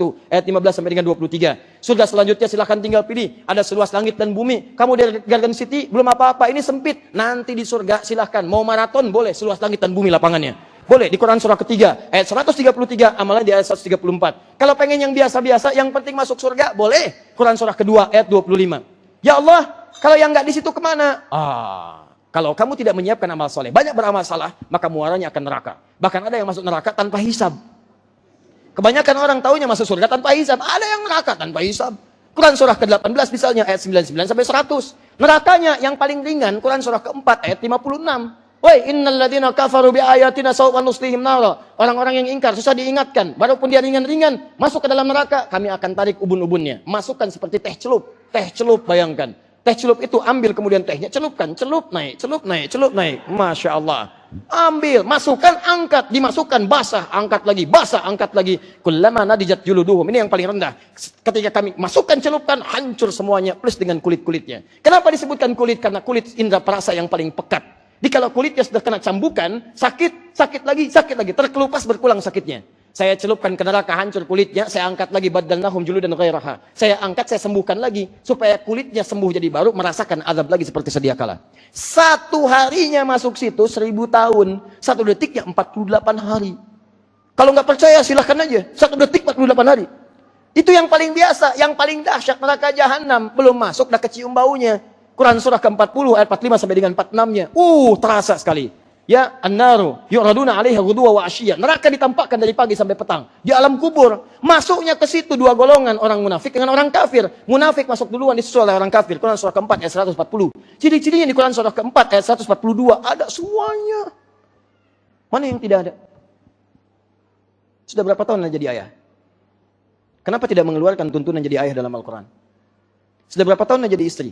Kenapa tidak mengeluarkan tuntunan istri dalam Al-Quran? Kenapa Anda tidak mengeluarkan tuntunan keluarga dalam Al-Quran? Karena itu sering terjadi orang jadi jagoan di perusahaannya, champion, hebat, luar biasa, tapi nggak pernah tuntas di rumahnya. Orang cuma senyum sedikit, selesai masalah. Antum sudah banyak argumentasi, nggak tuntas-tuntas. Mungkin bukan kurang kaya, kurang kuat kedudukan. Antum kurang berinteraksi dengan Al-Quran. Karena solusinya ada di situ. Silahkan apa yang tidak ada, ada semua. Nah, persoalan kita menyikapi ayat-ayat Quran ini tidak seperti orang dulu. Orang dulu itu baca Quran, dia pahami ayatnya. Ini kemana nih maksudnya ayatnya nih?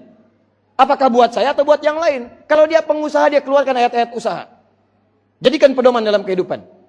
Kalau dia kemudian, mohon maaf, dia pengajar, keluarkan ayat-ayat pengajar. Turunkan, jadikan pedoman dalam kehidupan. Dia pelajar, dia turunkan ayat-ayat belajar. Dia ibu rumah tangga, dia turunkan ayat-ayat sebagai ibu rumah tangga. Sebagai anak, sebagai ayah, sebagai ibu, sebagai kakek, nenek. Turunkan semuanya. Ada semua. Jadi begitu cara kita berinteraksi dengan Al-Quran. Kalau demikian caranya, maka Quran akan menjadi rahmat dalam kehidupan. Ini yang disebutkan.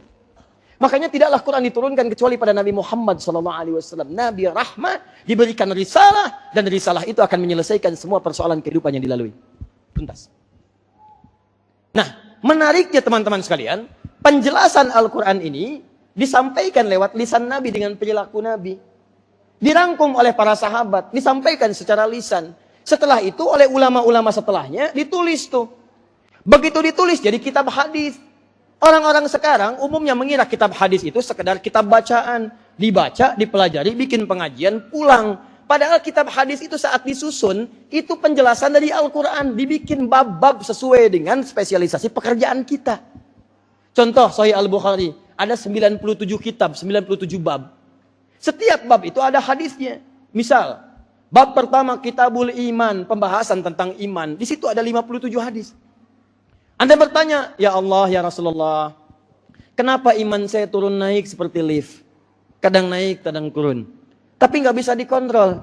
Kalau sedang naik, semangat saya ke masjid. Kalau sedang turun, ya Allah, jangankan tahajud, salat fardu pun saya terlambat. Bagaimana caranya menaikkan iman saya dijaga nggak turun-turun?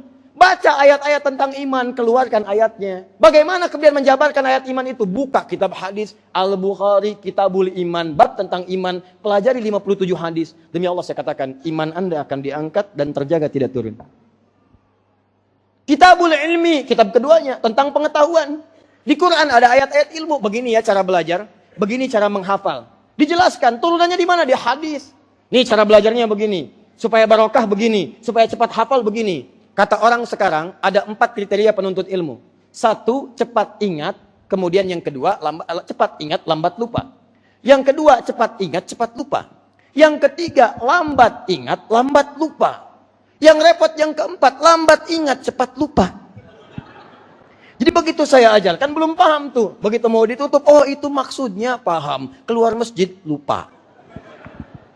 Tapi ilmu Al-Quran tidak. Nabi pernah mengajarkan pada golongan orang-orang tertentu sampai mereka jenius di bidangnya. Ada 4 orang jenius nanti di masa Nabi. Di antara kalangan mudanya nanti ada Ali bin Abi Thalib. Itu pemuda luar biasa. Akhlak yang mulia, orangnya jenius dan sebagainya. Bahkan setia kepada Nabi SAW. Dinikahkan dengan putri tercinta Nabi SAW. Menemani Nabi di dalam rumahnya ketika dikepung oleh orang-orang terbaik. Dari kalangan Quraisy 100 orang. Pasukan yang khusus. Oh, kalau sekarang Kopassusnya. Kalau angkatan laut Denjakanya. Kalau angkatan udara ada Paskasnya. Wah, ada macam-macamnya. Kepung 100 orang. Dengan senjata yang sudah terhunus. Kata para sejarawan, kalau binatang lewat pun ketahuan. Dikepung 100 orang, yang menemani Nabi cuma 2 orang. Satu sahabat mulia Abu Bakar As-Siddiq radhiyallahu ta'ala anhu, oleh Nabi diplot untuk menemani saat hijrah. Ali bin Abi Thalib masih muda. Oleh Nabi dikatakan, ya Ali, bala ya Rasulullah, tidur di tempat saya tidur ini. Tidur. Tempat itu diincar oleh 100 pemuda tadi. Taruhannya nyawa. Saking taatnya pada Nabi, dan luar biasa nanti. Ketaatan kepada Nabi melahirkan keberkahan bagi dirinya. Taatnya luar biasa, taruhan nyawa. Apa kalimat yang keluar di lisannya? Kata beliau, bala ya Rasulullah, siap. Siap. Apa yang dikatakan oleh Anda, saya kerjakan. Gak ada tawar-menawar. Belum pernah saya mendengar atau membaca satu kitab sejarah mengatakan ketika Nabi katakan Ali tidur di depan saya. Lalu Ali menjawab misalnya, ya Rasulullah jangan saya, Abu Bakar aja yang tuaan dikit. Gak ada. Silakan lihat. Gak ada. Apa yang terjadi setelah itu? Belajar, jenius. Anda buka kitab misalnya Al-Jawahir, lihat bab terakhir. Di situ dijelaskan bagaimana Ali bin Abi Thalib ternyata selain pakar tafsir, memahami matematika. Ada pembahasan matematika Al-Quran. Dulu orang-orang baca Al-Quran itu mengeluarkan pengetahuan. Siapa penemu atom? Kimia. Halo? Bang Asep. Tapi bukan. Penemu atom itu, teman-teman sekalian, awas. Kadang sekarang anak-anak sekarang belajar kimia, saya bingung tuh ya. Ditangkap-tangkap tapi nggak pernah diteliti. Lihat, penemunya Jabir bin Hayyan. Jabir bin Hayyan dari mana menemukan atom ketika baca Al-Quran? Surah ke-57 Al-Hadid. Baca ayat Al-Hadid ini, menghafal Quran dulu tuh. Begitu dihafalkan sampai ayat 25 sampai 26 Al-Hadid. Wa anzalna al-hadid, kami turunkan besi. Dilihat, oh besi, apa ini besi? Dicari. Dianalisis oleh beliau, dibawa ke rumahnya. Masuk ke laboratorium sederhananya. Dilihat, dipetakan sampai muncullah kemudian turunan atomnya. Sampai sekarang simbolnya disimbolkan dengan Fe, ferum namanya. F besar, E kecil, Fe, gini. Tuh, ferum. Berapa nomor atomnya? 26. Atom besi, nomor 26. Dia punya isotop. Isotop untuk menjaga kestabilan atom. Isotopnya ada 4. 55, 56, 57, 58. Nomor atom 57, isotop nomor 57, itu yang paling stabil menjaga atom nomor 26. Surah 57, ayat 25 sampai 26. Besi. Silahkan cek. Ada yang baca Al-Mulk, begitu dibaca teman-teman sekalian terinspirasi. Oh, ketika baca, dia amati. Apakah kamu tidak perhatikan begitu Allah menahan burung terbang di udara? Mayum sikuhunna illa rahman. Tidak ada yang menjaga burung kecuali Allah yang maha kasih. Kepak katup bisa terbang. Disimpulkan, oh berarti kalau saya membuat prototipe sayap seperti sayap burung, saya bisa terbang. Dibikin kemudian, Masya Allah. Lalu dia mulai kepak katup naik ke bukit yang kecil. Kepak katup naik, lompat, jatuh. Oh, belum siap. Perbaiki. Sampai akhirnya, Allah, naik ke atas bukit yang paling besar. Sudah diuji coba, namanya Ibnu Firnas. Terbang, naik, begitu lompat, kepak katup terbang. Allahu Akbar. 20 meter. Lewat lagi sedikit, jatuh, meninggal. Meninggal. Kalau mau coba silakan. Ya. Baik. Tapi peninggalannya itu bukan meninggal biasa, tapi meninggalkan karya dari prototipe ini yang dikopi nanti oleh masa-masa setelahnya. Jadilah datang kemudian Wright bersaudara, dilihat lagi, dikembangkan lagi dan sebagainya. Jadi pesawat seperti sekarang. Dulu orang baca Quran itu terlahir pengetahuan. Bahkan warisan jahiliyah dirubah jadi manfaat. Jahiliyah itu punya warisan banyak di antara warisannya. Misal, warisan syair ada di jahiliyah sampai sekarang masih ada. Warisan syair ini ada rumusnya, 16 rumus. Yang nemukannya siapa? Di antaranya Nabi Adhibyani. Dikembangkan jadi ilmu arud, ada 16 rumus. Ada tawil, ada rajas, ada madid. Tawilun lahudunal bukhudi fadailu, fa'ulun mafa'ilu. Kifa nabki min dzikr habibin wa manzili, bisaktili wa bainad dakhuli fahaumali. Dulu orang jahiliyah, kalau hebat syairnya, ditulis dengan tinta emas, tempelkan di Ka'bah. Nanti kemudian diganti dengan kain kiswah. Madid, mufa'alatun, fa'ilatun. Tala'al badru alaina min taniyatil wada'i, wajaba syukru alaina mada'alillahi da'i. Tulis, sampaikan, dendangkan, jadi musik. Rajas, mustaqilun, mustaqilun, mustaqilun, mustaqilun, mustaqilun, mustaqilun. Sautus safiril bulbuli, hayyaja qalbi thamili, al-ma'u wa zahrum ma'a zahri lahdhul muqali, fa anta ya sayyidali wa sayyidi wa maulali, fakam tayammuni ghuzaylun uqayqali. Kataftuhu min wajdatin min fi'li hadar rajuli, faqala la la la la faqad qada muharwili, wal walad wali ya waylali, faqultu la tuwalwili, fabayinul lu'lu ali, qalat lahu inna kada in waradidul muqali, kahatan kakailali, tabtabuli. Tapi cuman begitu aja. Dipakainya buat apa? Buat berdendang, naik unta. Unta itu ada rumusnya. Unta itu sangat peka sekali. Makanya di Quran disebutkan, afala yang furuna ilal ibili kaifa khuliqat ibil. Kadang jamal, kadang naqah. Kenapa unta Nabi Saleh pakai naqah? Naqatallahi wa suqiyaha. Fakadzabuhu fa'aqaruha. Kenapa ketika isyarat orang-orang itu beriman, maaf, yang tidak beriman, pengen kemudian masuk surga, sampai muncul kalimat, hatta yalijal jamalu fi sammil khiyat. Kenapa jamal? Kenapa ketika diminta menganalisis unta, ibil kalimatnya? Ada hikmahnya, ada pesannya. Orang jahiliyah kalau naik unta sampai dengan sekarang, itu mereka punya rumus syair. Kalau pengen lambat pakai tawil. Tawilun lahu dunal bukhuri fadailu, fa'ulun mafa'ilu. 5 sampai 10 km per jam. Jalan ngelihat ke atas, jalan lagi. Tapi kalau pengen cepat, pakai rajas, mustaqilun. 30 sampai 60 km per jam. Lari. Tapi saat datang masa Islam, digali itu semua, dipindahkan dari yang sekedar dendangan, lagu-lagu, musik-musik, dipindahkan kepada ilmu pengetahuan. Rumus tadi berubah jadi pengetahuan. Jadinya apa? Ilmu. Ada ilmu untuk bahasa Arab namanya Alfiyah, 1002 bait, dikarang oleh Imam Malik. Rumus tadi yang tadinya musik dibawa kepada ilmu. Pakainya rajas, rumusnya rajas muzdawaj, dipelajari sampai sekarang di pesantren. Kalamuna lafzun mufidun kastaqim, wasmun wa fi'lun thumma harfunil kalim, wahiduhu kalimatun wal qawlu am, wa kilmatun biha kalamun qad yu'am, bil jarri wat tanwini wan nida wa mustadin lil ismi tamyizun hasal, bitafa'alti atat wa ya if'ali wa nunik balan nafi'un nanjali. Nahu dikuasai, jadi ilmu. Ada alfiyah ilmu hadis as-Suyuti pakai rumus. Ada alfiyah di Qiraat Asyr pakai rumus. Rumusnya apa yang tadi? Jahiliyah selesai, datang Islam. Yang perangkat-perangkat jahiliyah diambil kemudian diarahkan kepada nilai-nilai pengetahuan. Ditinggalkan Qur'annya, sibuk dengan dunianya. Kemudian rahmatnya mulai hilang, luntur. Diambil peradaban kemudian oleh Barat. Lalai di Eropa, Spanyol lalai diambil. Di copy paste, dikembalikan lagi ke musik. Muncul lagi rumus musik dari situ. C, D, F, G, A, B, C, G, A, B, C, D, F, G, D, F, G, A, B, C, D, A, B, C, D, F, G, A, F, G, A, B, C, D, E, B, C, D, E, F, G, A, B, F, G, A, B, C, D, A, F, G, A, B, C, judi, tuh. Jadi gitar, jadi piano, jadi macam-macam. Ke situ lagi. Coba lihat. Gimana caranya tuh ketika baca Quran tuh jadi solusi. Ada semua. Nah sekarang pertanyaan saya, dari semua rahmat yang telah dititipkan kepada Nabi, yang terbesar Al-Quran, ini rahmatnya, ini solusi. Jadi kalau Anda melihat Quran, itu solusi kita di situ. Semua masalah kita, di situ solusinya ada. Saya tanya pada Anda, maaf. Dari sekian interaksi kita dengan Al-Quran, berapa persen dari hidup kita yang pernah digunakan untuk memahami isi Al-Quran? Jangan-jangan selama ini, kita baca Al-Quran tapi kita tidak memahami isinya. Karena itu dulu zaman Nabi, belajar Quran itu Masya Allah, silahkan yang menghafal. Tapi Nabi berikan kelas khusus untuk pemahaman. Nih hei yang pengusaha, saya jelaskan ayat-ayat usaha, datang sini belajar. Pengusaha datang. Hei, orang-orang yang akan belajar datang sini, saya jelaskan ayat-ayat pelajaran. Abu Hurairah datang. Ya, yang lainnya datang. Salman datang, ini datang, itu datang, belajar, jelaskan. Jadi semua belajar ayat Quran sesuai dengan kebutuhan dan profesi masing-masing. Menghafal keseluruhan, tapi mendalami bagian yang dia dapatkan dalam proses kehidupannya. Itu caranya. Nah, pembacaan disebut dengan qiraah, orangnya disebut dengan qori. Pemahaman disebut dengan tilawah. Di begitu Anda baca Al-Quran, pahami tilawah. Baca, pahami, amalkan, tilawah namanya. Sebetulnya kita merindukan itu. Orang tua kita dulu itu nggak banyak kalimat. Begitu disebutkan istilah paham.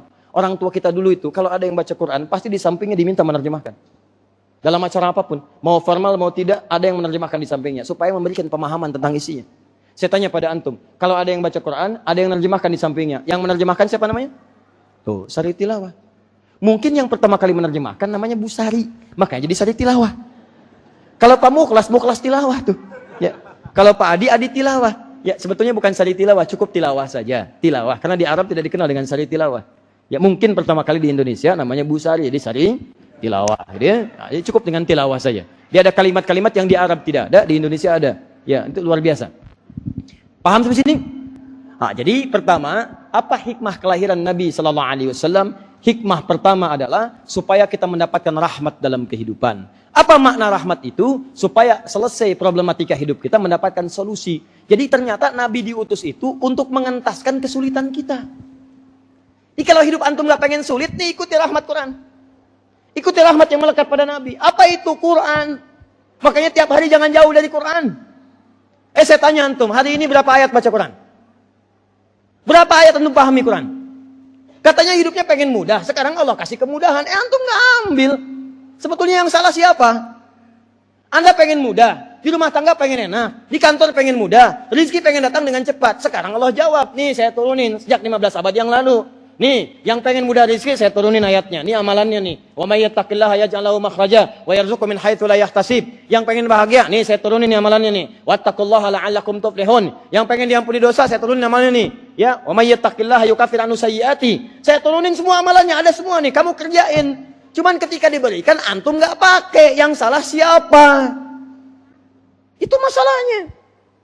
Di persoalan banyak terjadi tidak tuntas. Bukan karena tidak tuntas. Karena orangnya sendiri tidak ingin itu selesai. Allah tawarkan yang murah, biayanya nggak mahal, tenaganya nggak banyak. Baca, pahami, amalkan, jamin diberikan. Kenapa nggak dipakai?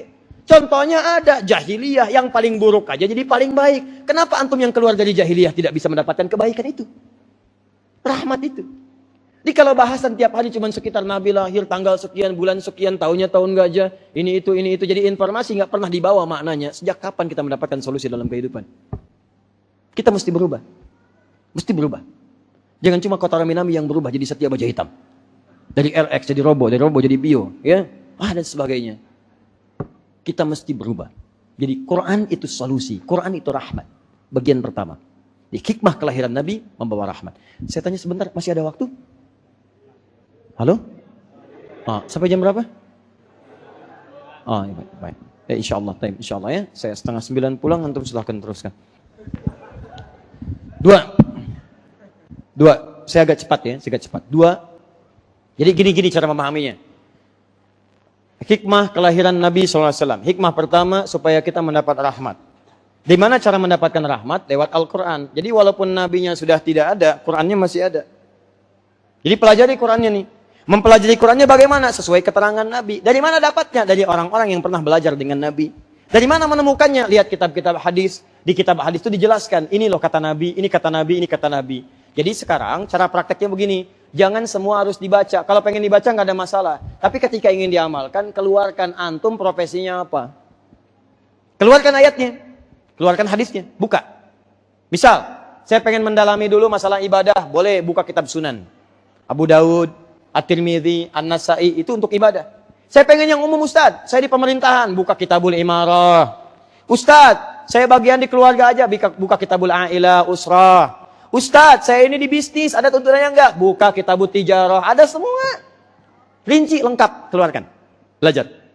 Ustadz saya bagaimana ya? Saya ini seorang ibu pengen meniru seperti istri-istrinya Nabi. Bisa enggak? Bisa. Makanya ibu, istri Nabi diizinkan Nabi menikah dengan lebih daripada 4 perempuan.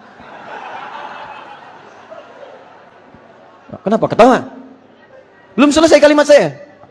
Belum selesai. Kenapa Nabi diizinkan menikahi lebih daripada 4 perempuan? Karena ternyata semua istri Nabi itu mewakili semua karakteristik perempuan di muka bumi.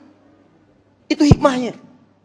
Silakan Anda cek Pak, pulang ke rumah, lihat istri Anda. Pasti ada yang mirip di antara mereka dengan istri-istri Nabi. Bukan wajahnya, bukan jauh kalau itu. Yang mirip itu karakteristiknya.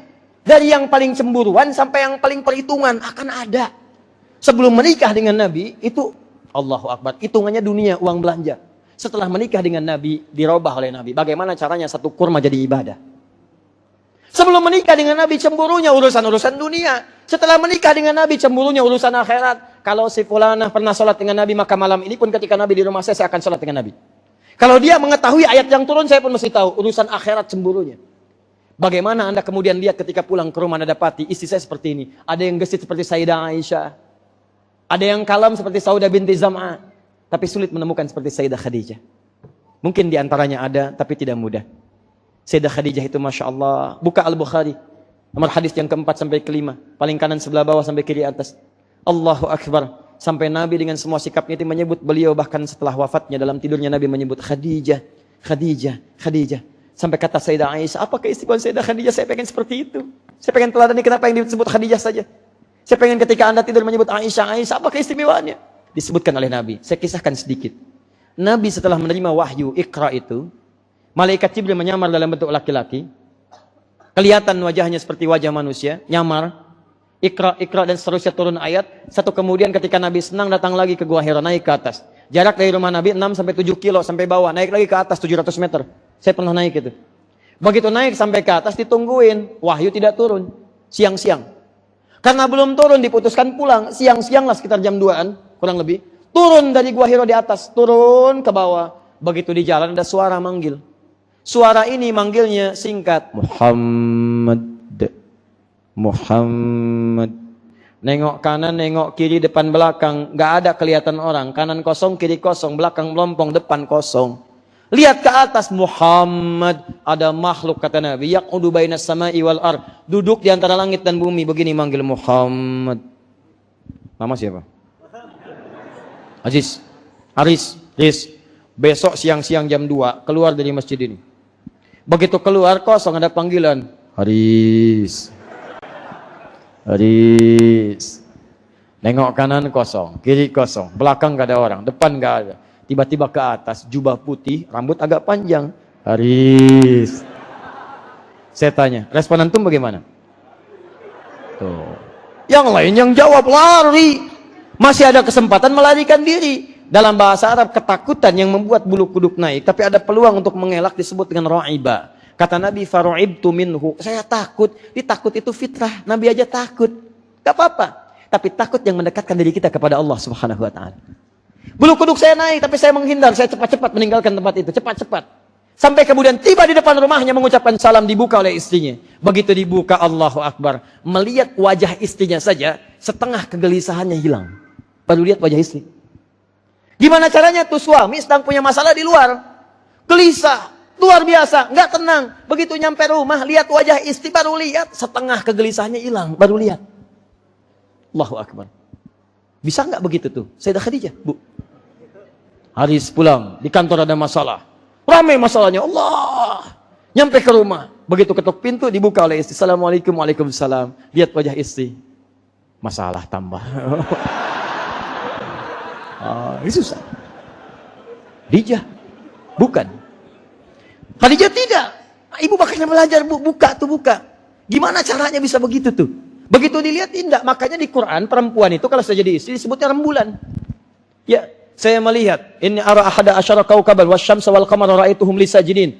Ya Bapak, saya melihat Allahu Akbar 11 bilang gemintang. Satu matahari, satu rembulan. Dan 11 gemintang sujud hormat pada saya. Ditafsirkan kemudian. Apa tafsirnya? Langsung dibahas di ujung ayatnya. Ternyata matahari itu gambaran dari ayah. Bulan gambaran dari ibu. Istri itu rembulan. Suami itu matahari. Anak-anak bintang gemintang. Apa fungsi matahari? Sengat, berikan panas. Disebut dengan qawam, pelindung. Jadi kalau ada yang mengganggu istri, ganggu keluarga, sengat. Berikan perlindungan. Fungsi matahari memberikan sinar yang panas, mengeringkan air-air basah di pakaian. Kalau pipi istri Anda itu basah dengan air mata, keringkan itu dengan kalimat-kalimat yang indah. Anda matahari. Keringkan itu jangan terus mengalir. Anak-anak punya air mata mengalir, keringkan. Keringkan, Anda matahari di situ. Keringkan, berikan perlindungan, berikan sayang. Tarik semua itu sehingga kering setiap air mata itu. Seperti baju-baju yang basah itu kering dengan sengatan matahari. Sebaliknya ibu itu rembulan. Rembulan tidak punya sinar, nggak punya cahaya. Rembulan memantulkan cahaya. Makanya ketika ada pantulan kelihatan indah. Silakan kalau pengen lihat keindahan jangan lihat matahari. Saya pengen lihat keindahan, kapan? Besok jam 12 siang. Lihat keluar. Lihat tuh matahari, ayo silakan. Ya. Orang pasti lihat bulan. Lihat keluar, lihat bulan, indah, luar biasa. Makanya orang sering katakan, Masya Allah, indah kalimatnya. Itu ibu bagaimana caranya bu bisa begitu? Begitu dilihat indah, sehingga suami kadang-kadang memberikan tampilannya dengan penuh keindahan, balaghahnya keluar. Kalau kemarin kamu cantiknya, hari ini lain. Malam ini, sayang, rembulan pun kalah oleh aura kecantikanmu. Wah, catat. Tuh. Itu rembulan. Cuman kadang-kadang gak kepake rumus ini. Yang terjadi bahkan di sebagian tempat, suami jadi bulan, istri di matahari. Kumpul di komplek RT, dikumpulin ada info suami-suami takut pada istri. Istrinya menjadi matahari. Suami jadi bulan, yang takut istri sebelah kanan saya, semua ke kanan. Cuman satu orang ke kiri. Anda tidak takut sama istri? Iya Pak, cuman istri saya nyuruh saya ke kiri.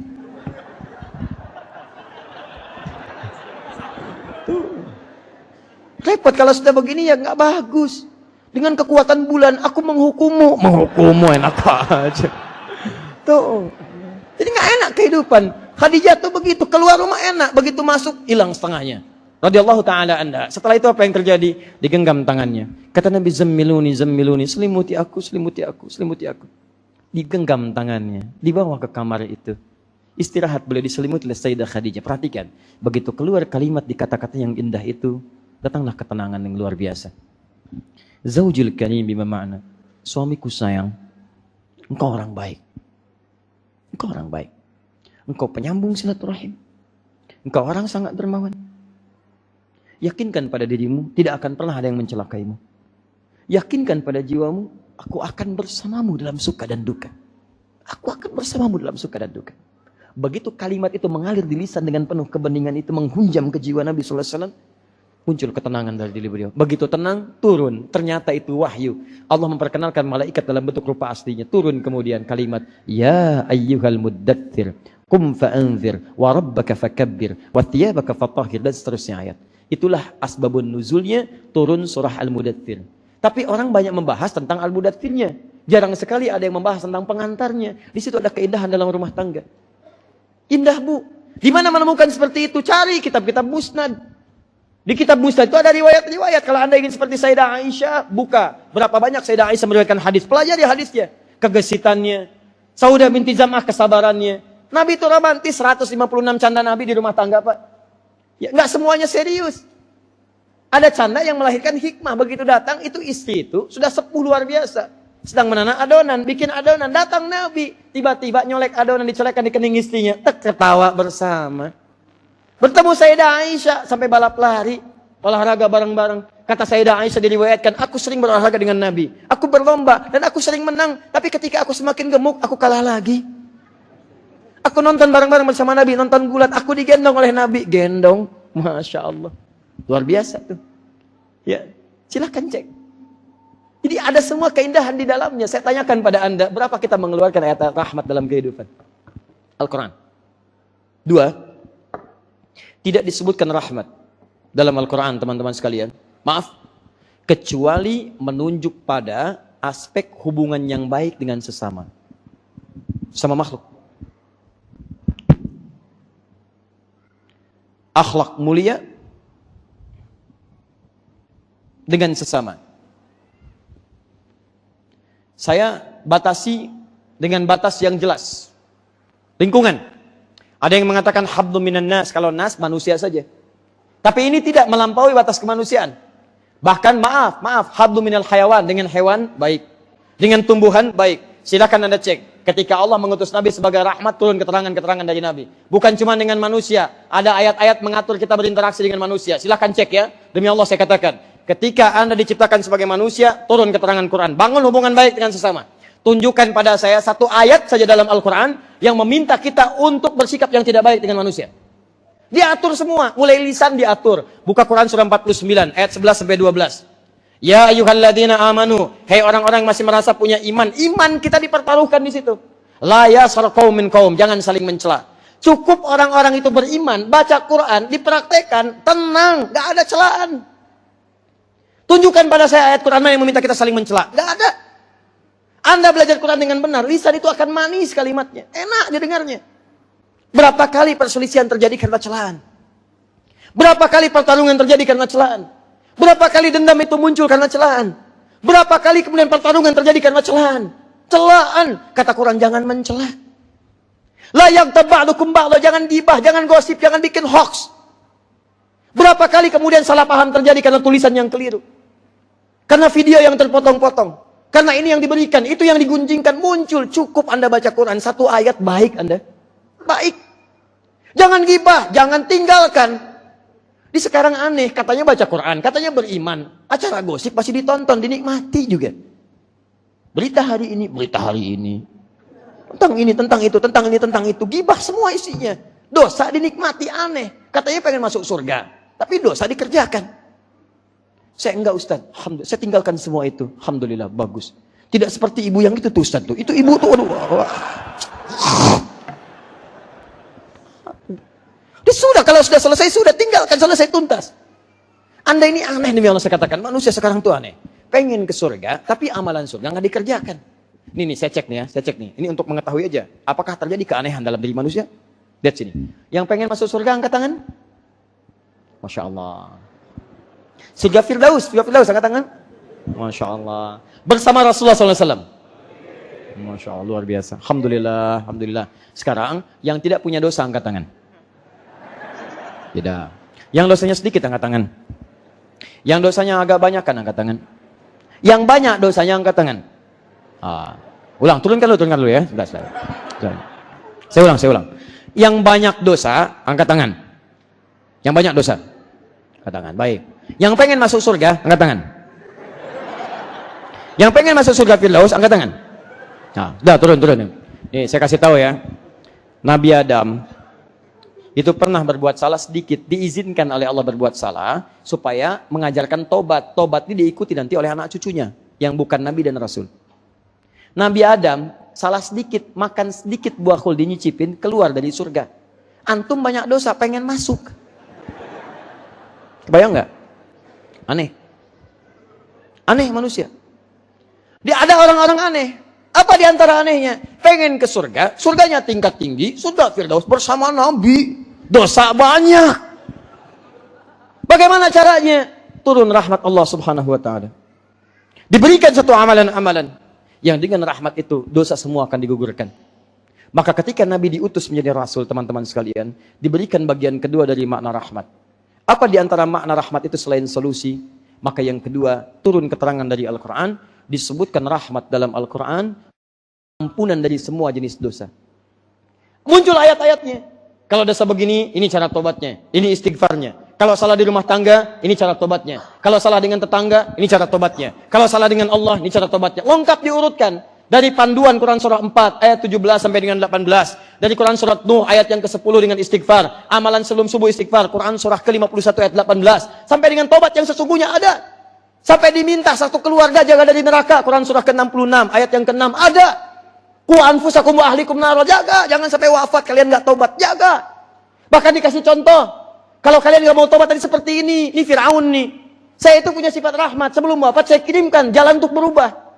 Firaun tuh zalimnya luar biasa, dahsyat, hobinya bunuh orang, baru lahir tadi sembelih. Firaun tuh ngaku Tuhan, orang sekarang paling banter ngaku Nabi.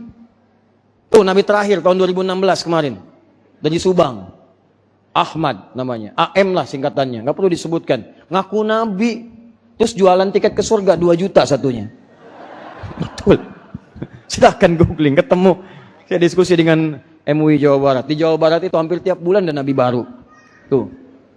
Itu nggak aneh sebetulnya, yang aneh itu setiap ada yang ngaku, ada pengikutnya. Aneh sih. Kalau ngaku Nabi dari zaman dulu udah ada.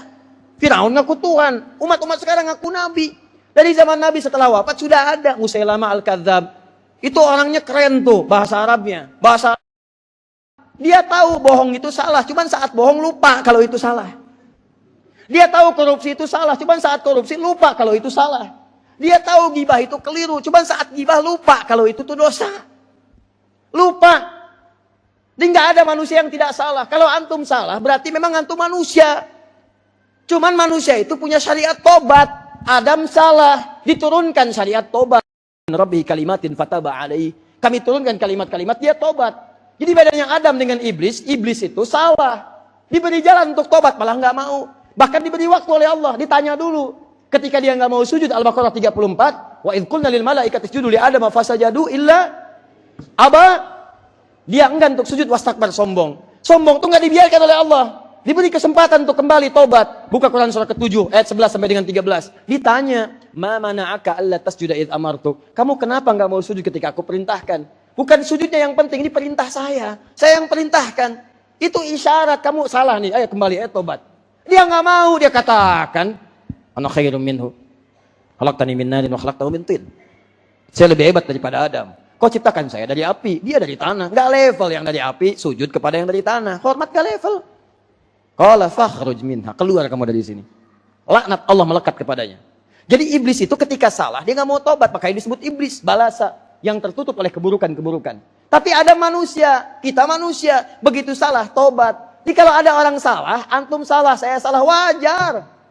Anda cari kesalahan dalam diri saya, nggak ada gunanya, akan ditemukan. Silakan cek. Ceramah saya pasti ada yang keliru. Kata-kata saya pernah ada yang salah. Ada yang pernah lupa, pasti. Jadi kalau Anda mencari kesalahan saya, nggak ada kerjaan. Nggak ada kerjaan. Ayo kumpulin kesalahan Ustaz Adi, tahdir saya. Nggak akan ditemukan. Akan ditemukan. Ayo kumpulin. Sampai 1 buku, 2 buku, 3 jilid. Akan ditemukan. Anda yang nggak ada kerjaan. Nggak ada kerjaan. Karena saya manusia. Anda manusia. Cuma kita itu manusia yang diberikan syariat tobat. Tunjukkan kemanusiaan Anda. Saya salah, saya akui saya keliru. Jangan ikuti saya ya. Ini Ustaz ini lebih baik, ambil petunjuknya. Yang kemarin saya keliru, yang benarnya seperti ini. Akui. Anda kemarin keliru, akui, tobat, minta ampun. Selesai, Anda lah manusia. Jadi kalau Anda teman-teman sekalian ngaku manusia, kemarin salah, tobat sekarang. Tunjukkan kepada Allah bahwa Anda manusia.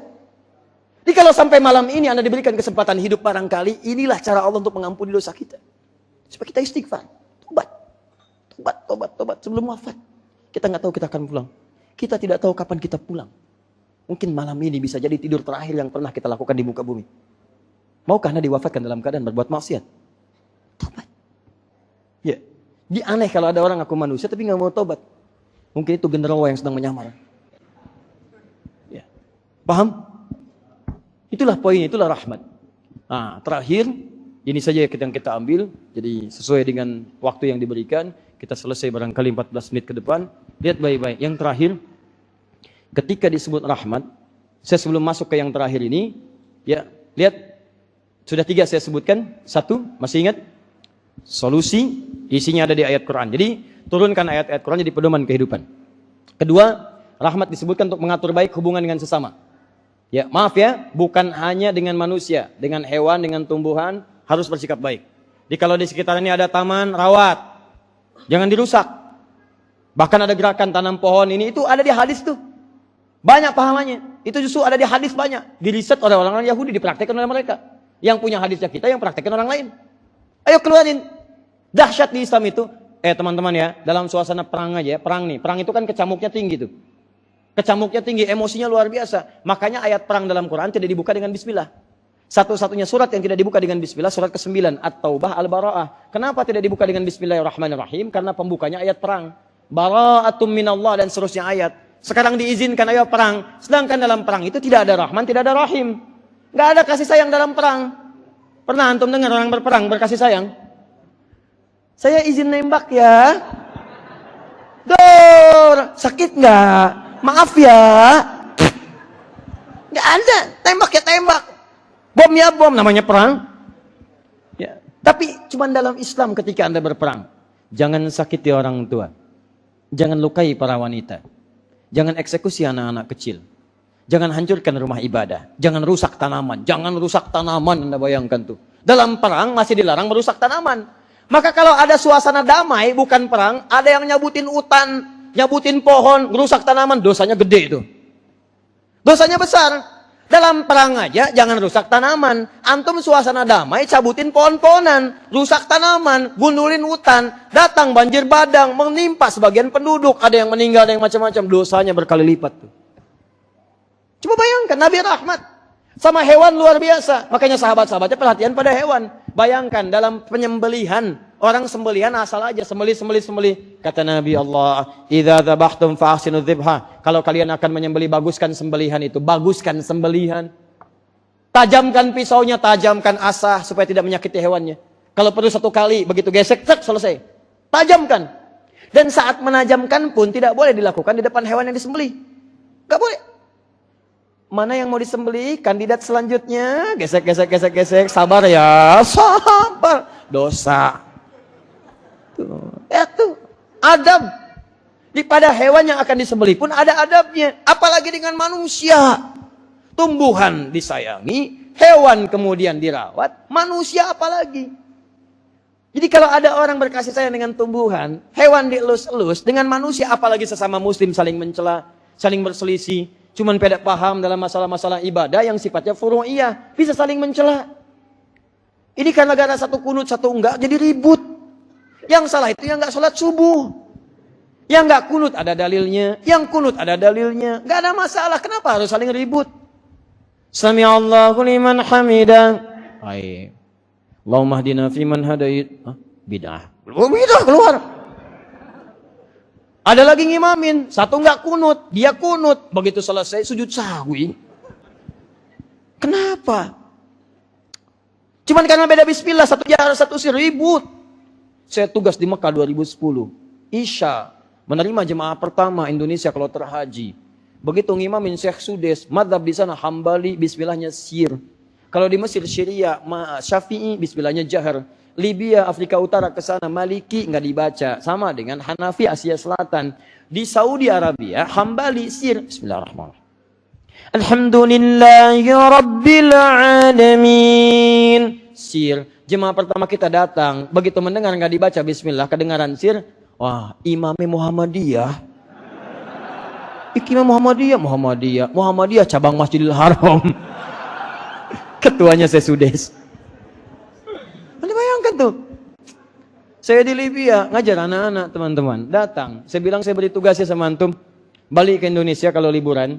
Nanti petakan di daerah antum aja, jangan jauh-jauh. Pulang. Antum yang ini pulang ke sini. Pulang. Nanti lihat daerahnya butuh apa masyarakat. Kalau fikih apa yang dibutuhkan.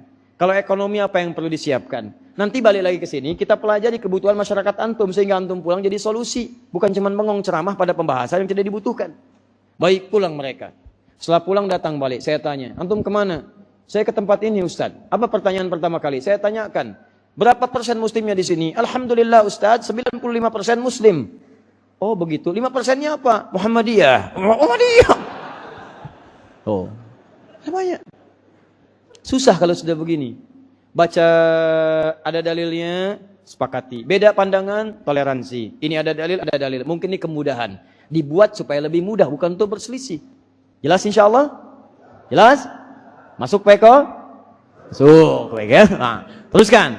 Lihat sini. Jadi sama manusia saja, sama hewan, sama tumbuhan baik, apalagi manusia. Makanya langsung turun ayat disebutkan sifat kemurahan hatinya. Nah, lihat baik-baik ya. Ayat ini kalau tidak Anda praktekkan, Anda tidak diakui sebagai umat Nabi Muhammad SAW. Karena Nabi Muhammad disebut Nabi Rahmat, maka turun sifat umatnya pemilik rahmat. Turun Quran surah ke-48 ayat 29, lihat kalimatnya. Muhammadur Rasulullah. Muhammad Rasulullah itu. Walladzina ma'ahu. Orang-orang yang bersama beliau. Itu ma'iyah. Bisa hidup sezaman. Bisa yang mengikuti tuntunan. Artinya umatnya. Baik hidup bersama beliau. Atau ketika hidup tidak bersamanya. Seperti kita sekarang. Asyidda'u 'alal kuffar. Tegas terhadap segala yang menyimpang dari ketentuan syariat. Ruhama'u bainahum. Dan mereka saling menyayangi dengan sifat rahmat dengan sesamanya. Ruhama. Bainahum, sesama muslim. Ini jangan terjadi dengan non-muslim bersayang-sayang, dengan sama muslim saling mencela. Kalau antum ngaku umat Nabi Muhammad, praktekin ini ayat nih. Awas hati-hati. Bahkan dengan tetangga non-muslim saja, nih awas ya. Ini wasiat Nabi, hati-hati. Ini di lingkungan komplek ini belum tentu muslim semua. Belum tentu. Awas, dalam hubungan kemanusiaan kata Nabi, perlakukan baik lingkungan sekitaran, walaupun bukan muslim. Antum masak makanan nih, baunya kecium ke tetangga, dia bukan muslim, bagi. Siapa yang masak makanan, baunya tercium sampai ke tetangganya, maka bagilah ia, walaupun cuma hafal kuahnya tuh. Lihat cara bacanya, bukan cuma kuahnya yang dibagi, jangan sampai antum masak opor, ayamnya antum makan, kuahnya antum bagi. Bukan begitu caranya, maksudnya, kalaupun cuma masak kuahnya, bagi supaya tidak salah bersangka pada antum. Bagikan dia, berikan yang terbaik. Hati-hati, jangan sampai begini, ini rumah antum muslim, di tetangga non muslim, yang ini muslim, non muslim satu. Kecium makanan ke semua, masak sama antum rendang. Yang ini 2 dibagi, yang muslim bagi yang satu tidak. Dia tanya pada antum, Pak, bau rendangnya enak ya? Aduh, Pak memang enak Pak. Saya bagikan, cuman sayang Bapak kafir, jadi nggak dikasih. Gak boleh. Bagi. Hubungan kemanusiaan bagi. Ya, karena itu saya sarankan, yuk stop, perselisihan stop. Kalau belum paham, diskusi. Ambil yang baik-baik, praktekkan. Beda pendapat, tidak ada masalah. Tapi jangan menghalangi minum teh bersama. Makan dengan baik, berbagi dengan kebaikan. Paham? Baik. Nah itulah kalau dipraktekkan, maka contohnya disebut dengan Muhammad namanya. Muhammad itu disebutkan 4 kali dalam Al-Quran untuk menunjukkan sifat kasih dengan sesama. Baik. Yang terakhir, seperti tadi kita jelaskan, disebutkan rahmat sebagai petunjuk untuk bertobat, berubah jadi hamba yang baik. Di Nabi kita Nabi rahmat, umatnya pun umat penuh rahmat, jauh dari keburukan. Jadi mulai malam ini, kalau Anda benar belajarnya, maka bertobatlah kepada Allah. Berubah jadi orang baik.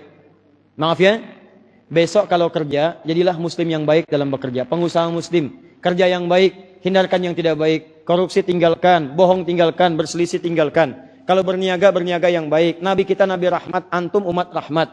Jadi bertobat kepada Allah dari yang buruk-buruk, tinggalkan jadi baik sekarang. Ambil pedoman dari Al-Quran untuk dipraktikkan. Setelah itu bangun hubungan dengan sesama. Yang terakhir, bangun hubungan baik dengan Allah. Ketika Anda membangun hubungan baik dengan Allah, banyak ibadahnya, salat malam banyak, puasa banyak, baca Quran banyak, maka itu nama diganti dari Hamid jadi Ahmad. Makanya Nabi Isa menyebut nama Ahmad bukan untuk menunjukkan nama baru, karena nama yang melekat pada Nabi Muhammad adalah semua nama sifat kebaikan. Ahmad itu artinya yang rajin ibadahnya. Nabi Isa mengatakan Ahmad bukan Muhammad karena umatnya pada saat itu menduga Nabi terakhir itu Nabi Isa. Kenapa? Karena di kitab-kitab sebelumnya disebutkan Nabi terakhir itu baik dengan sesama, orangnya sopan, orangnya baik, akhlaknya mulia. Nabi Isa datang dengan ajaran kasih. Begitu mulia kasihnya. Jangankan kepada manusia, hewan saja dikasih oleh beliau. Jalan dengan 11 muridnya, lewat kemudian sungai, ada bangkai binatang, sudah bau busuk. Kata muridnya, wahai Nabi Isa, wahai Tuhan, ini bau sekali bangkainya. Kata Nabi Isa, lihat tuh, putih sekali giginya. Kata muridnya, kenapa Anda berkata begitu? Kata Nabi Isa, manusia hanya mengatakan apa yang ada di pikirannya. Kalau pikirannya kotor, yang keluar kotoran. Kalau pikirannya baik, yang keluar kata-kata mulia. Karena saking kasihnya dengan binatang, dengan tumbuhan, dengan manusia, diduga ini Nabi terakhir. Kata Nabi Isa, bukan saya Nabi terakhir. Nabi terakhir lebih hebat dibandingkan dengan saya. Dia punya sifat-sifat sama dengan saya. Kasih pada manusia, kasih pada hewan, kasih pada tumbuhan. Tapi dia lebih hebat dibandingkan dengan kami, Nabi-Nabi sebelumnya. Saking hebatnya, ibadahnya kepada Allah tak terlukiskan. Dialah Ahmad. Ahmad yang bahkan saat dijamin surga mengerjakan ibadah dengan cara yang tak terlukiskan. Disebutkan di Al-Bukhari nomor hadis 2008, disaksikan oleh Sayyidah Aisyah, ditanyakan oleh 3 orang sahabat, Hudzaifah al-Yamani, Abdullah bin Mas'ud dengan Ubay bin Ka'ab, datang pada Sayyidah Aisyah bertanya, kaifa kanat salat Rasulullah sallallahu alaihi wasallam? Bagaimana salat malamnya Nabi? Apa kata Sayyidah Aisyah? La tas'al an husnihinna wa tulihinna. Saya tutup, jangan ditanyalah panjang dan bagusnya. Panjang dan bagusnya jangan ditanya. Ini Nabi dijamin surga, dibebaskan dari maksiat, dijaga. Madmunun bil jannah, ma'sumun minal maksiyah. Tapi apa yang terjadi? Diikuti oleh Abdullah bin Mas'ud, diikuti oleh Hudzaifah al-Yamani. Hudzaifah salat di belakang Nabi, salat malam. Kata beliau, Allahu Akbar, tidak ada yang paling indah salat kecuali di belakang Nabi. Saya salat kalau membaca ayat-ayat tentang doa, beliau berdoa. Kalau ayat-ayat dibaca tentang neraka, berlindung dari neraka bagi umatnya. Kalau baca ayat berhenti di surga, beliau bermohon umatnya masuk surga. Tak terasa rakaat pertama 100 ayat Al-Baqarah. 100 ayat. Enak. Abdullah bin Mas'ud penasaran, besoknya salat di belakang Nabi. Tak terasa, kata Abdullah bin Mas'ud, sudah sampai 100 ayat. Saya kira ruku, ternyata diteruskan Al-Baqarah 286 ayat. Saya kira ruku nyambung Ali Imran 200 ayat. Saya kira ruku nyambung An-Nisa 176 ayat. Baru setelah selesai An-Nisa 5 juz 4 halaman, baru kemudian beliau ruku. Nabi penuh rahmat, dijamin surga, madmunun bil jannah. Dijaga dari maksiat, ma'sumun minal maksiyah. Masih sempat salat tahajud, rakaat pertamanya 5 juz 4 halaman. Besoknya 3 orang ini tidak ikutan lagi. Bukan karena capek, karena saya sering menduga kapan rukunya. Makanya sepeninggal Nabi seperti Utsman bin Affan, Tamim Ad-Dari, Abdurrahman bin Auf, itu mereka pengusaha sukses, hartanya banyak, lebih banyak daripada antum sekarang. Tapi malam-malam tidak pernah ketinggalan tahajud, saat tahajudnya sampai khatam Quran. Tuh, disebutkan oleh Imam An-Nawawi. Maka teman-teman sekalian, ayo tiru Nabi Muhammad SAW. Walaupun dijamin surga, kata Sayyidah Aisyah sampai berseduh-seduh. Kenapa mesti bengkak-bengkak kakinya, bengkak-bengkak kakinya? Ini Nabi ahli surga, sholat tahajud bengkak kaki. Antum bukan Nabi, malam bangun gak tahajud, mata bengkak. Cita-cita masuk surga, Firdaus. Sudahlah, udah malam, udah jam 9. Ya, pas, sesuai dengan waktu yang telah kita tetapkan. Baik, jadi hikmah kelahiran Nabi, insya Allah ada petunjuk yang kita pedomani. Siap kita berinteraksi dengan Al-Quran? Siap jadi ahli Al-Quran insya Allah? Siap mengamalkan isi Al-Quran? Siap bertobat kita karena Allah? Siap bersaudara dengan teman-teman yang lainnya? Baik. Saya pertama kali datang ke masjid ini. Semoga Allah memuliakan masjid ini dan orang-orang yang ada di dalamnya. Sebagai tanda perkenalan kami dan harapan semoga ini jadi pancaran nilai-nilai Al-Quran bagi sekitaran, penyambung silaturahim bagi masyarakat sekitarannya. InsyaAllah kami hadiahkan untuk masjid ini mushaf sebanyak 1000 mushaf. Ya, nanti silahkan teruskan kembali, simpan di sini, sebagian nanti berikan kepada warga-warga. Kami dengar di sini muslimnya hanya 15%, tidak ada masalah. Enggak ada masalah, 15% jadikan berkualitas. Tolong nanti mushafnya Pak Ustaz Mukhlas bagikan kepada warga-warga yang muslim di sini ya, supaya nanti bisa digunakan untuk mempelajari dengan baik. Dan insyaallah teman-teman sekalian, hari ini kami sudah bertemu dengan perwakilan dari seluruh wilayah-wilayah di Indonesia untuk membuka perwakilan-perwakilan ahli Al-Quran. Anda yang sudah tergabung, kita akan mulai insyaallah. Ya, setiap tempat kami akan kirimkan mushaf sejumlah orang yang telah mendaftar. Nanti tanggal 19, 21, 26 dan 29, catat tanggalnya. Ya, 19, 22. 19, kemudian 22, 26, 29 akan di-launching program 4 kelas utama Al-Quran. Ada kelas kedokteran, sudah tergabung 1000 dokter bersama kami. Kemudian ada kelas ibu rumah tangga, ada kelas wira swasta, termasuk pengusaha, pedagang, pembisnis, pengusaha di dalamnya. Ada kelas juga di situ, gambaran selanjutnya untuk kelas pelajar, mahasiswa ada. Disilahkan masuk, kelas mana Anda masuk, itu nanti akan dibuka, masuk nanti quantumakhir.com, di situ nanti antum bisa ikuti kapan kelas antum akan dimulai. Ya, insyaallah fasilitas kami siapkan, mushafnya kami siapkan, buku-bukunya kami sedang siapkan, mushafnya akan dicetak, buku-bukunya juga insyaallah sudah siap sebagiannya. Mudah-mudahan Allah ridhoi langkah kita semua insyaallah. Ya. Sekira itu yang saya sampaikan di pertemuan malam ini. Secara singkat, setiap yang saya sampaikan sudah pasti ada salahnya. Kalau ada yang salah, cepat tinggalkan. Jangan kemudian dikultuskan, diambil, dipertahankan. Tidak, salah itu tinggalkan. Ya, salah itu mutlak kesalahan saya. Sampaikan, saya koreksi, saya istighfari, saya mohon ampun kepada Allah, ambil pendapat ustadz yang lebih baik. Kalau ada kebenaran, itu mutlak petunjuk Allah dan Rasulnya. Allah sedang sayang dengan kita, maka ambil, amalkan itu semua. Jangan cukupkan belajar dengan saya. Ada guru-guru lain yang lebih baik daripada saya. Ambil ilmunya dari mereka, dekati mereka, doakan kita semua supaya istiqomah dan ikhlas dalam mengajarkan nilai-nilai kebaikan. Sebagaimana saya pun mendoakan antum dalam sujud, dalam salat malam, saya bayangkan wajah-wajah antum, saya mohonkan kepada Allah, semoga kita diampuni dosa-dosanya oleh Allah Subhanahu wa taala, dimuliakan keluarga kita, dan semoga kita dipertemukan dengan Rasulullah sallallahu alaihi wasallam dalam surga yang paling indah itu. Subhanakallahumma wa bihamdika asyhadu an la ilaha illa anta astaghfiruka wa atubu ilaik. Wa akhiru da'wana alhamdulillahi rabbil alamin. Wal 'afu minkum. Assalamualaikum warahmatullahi wabarakatuh.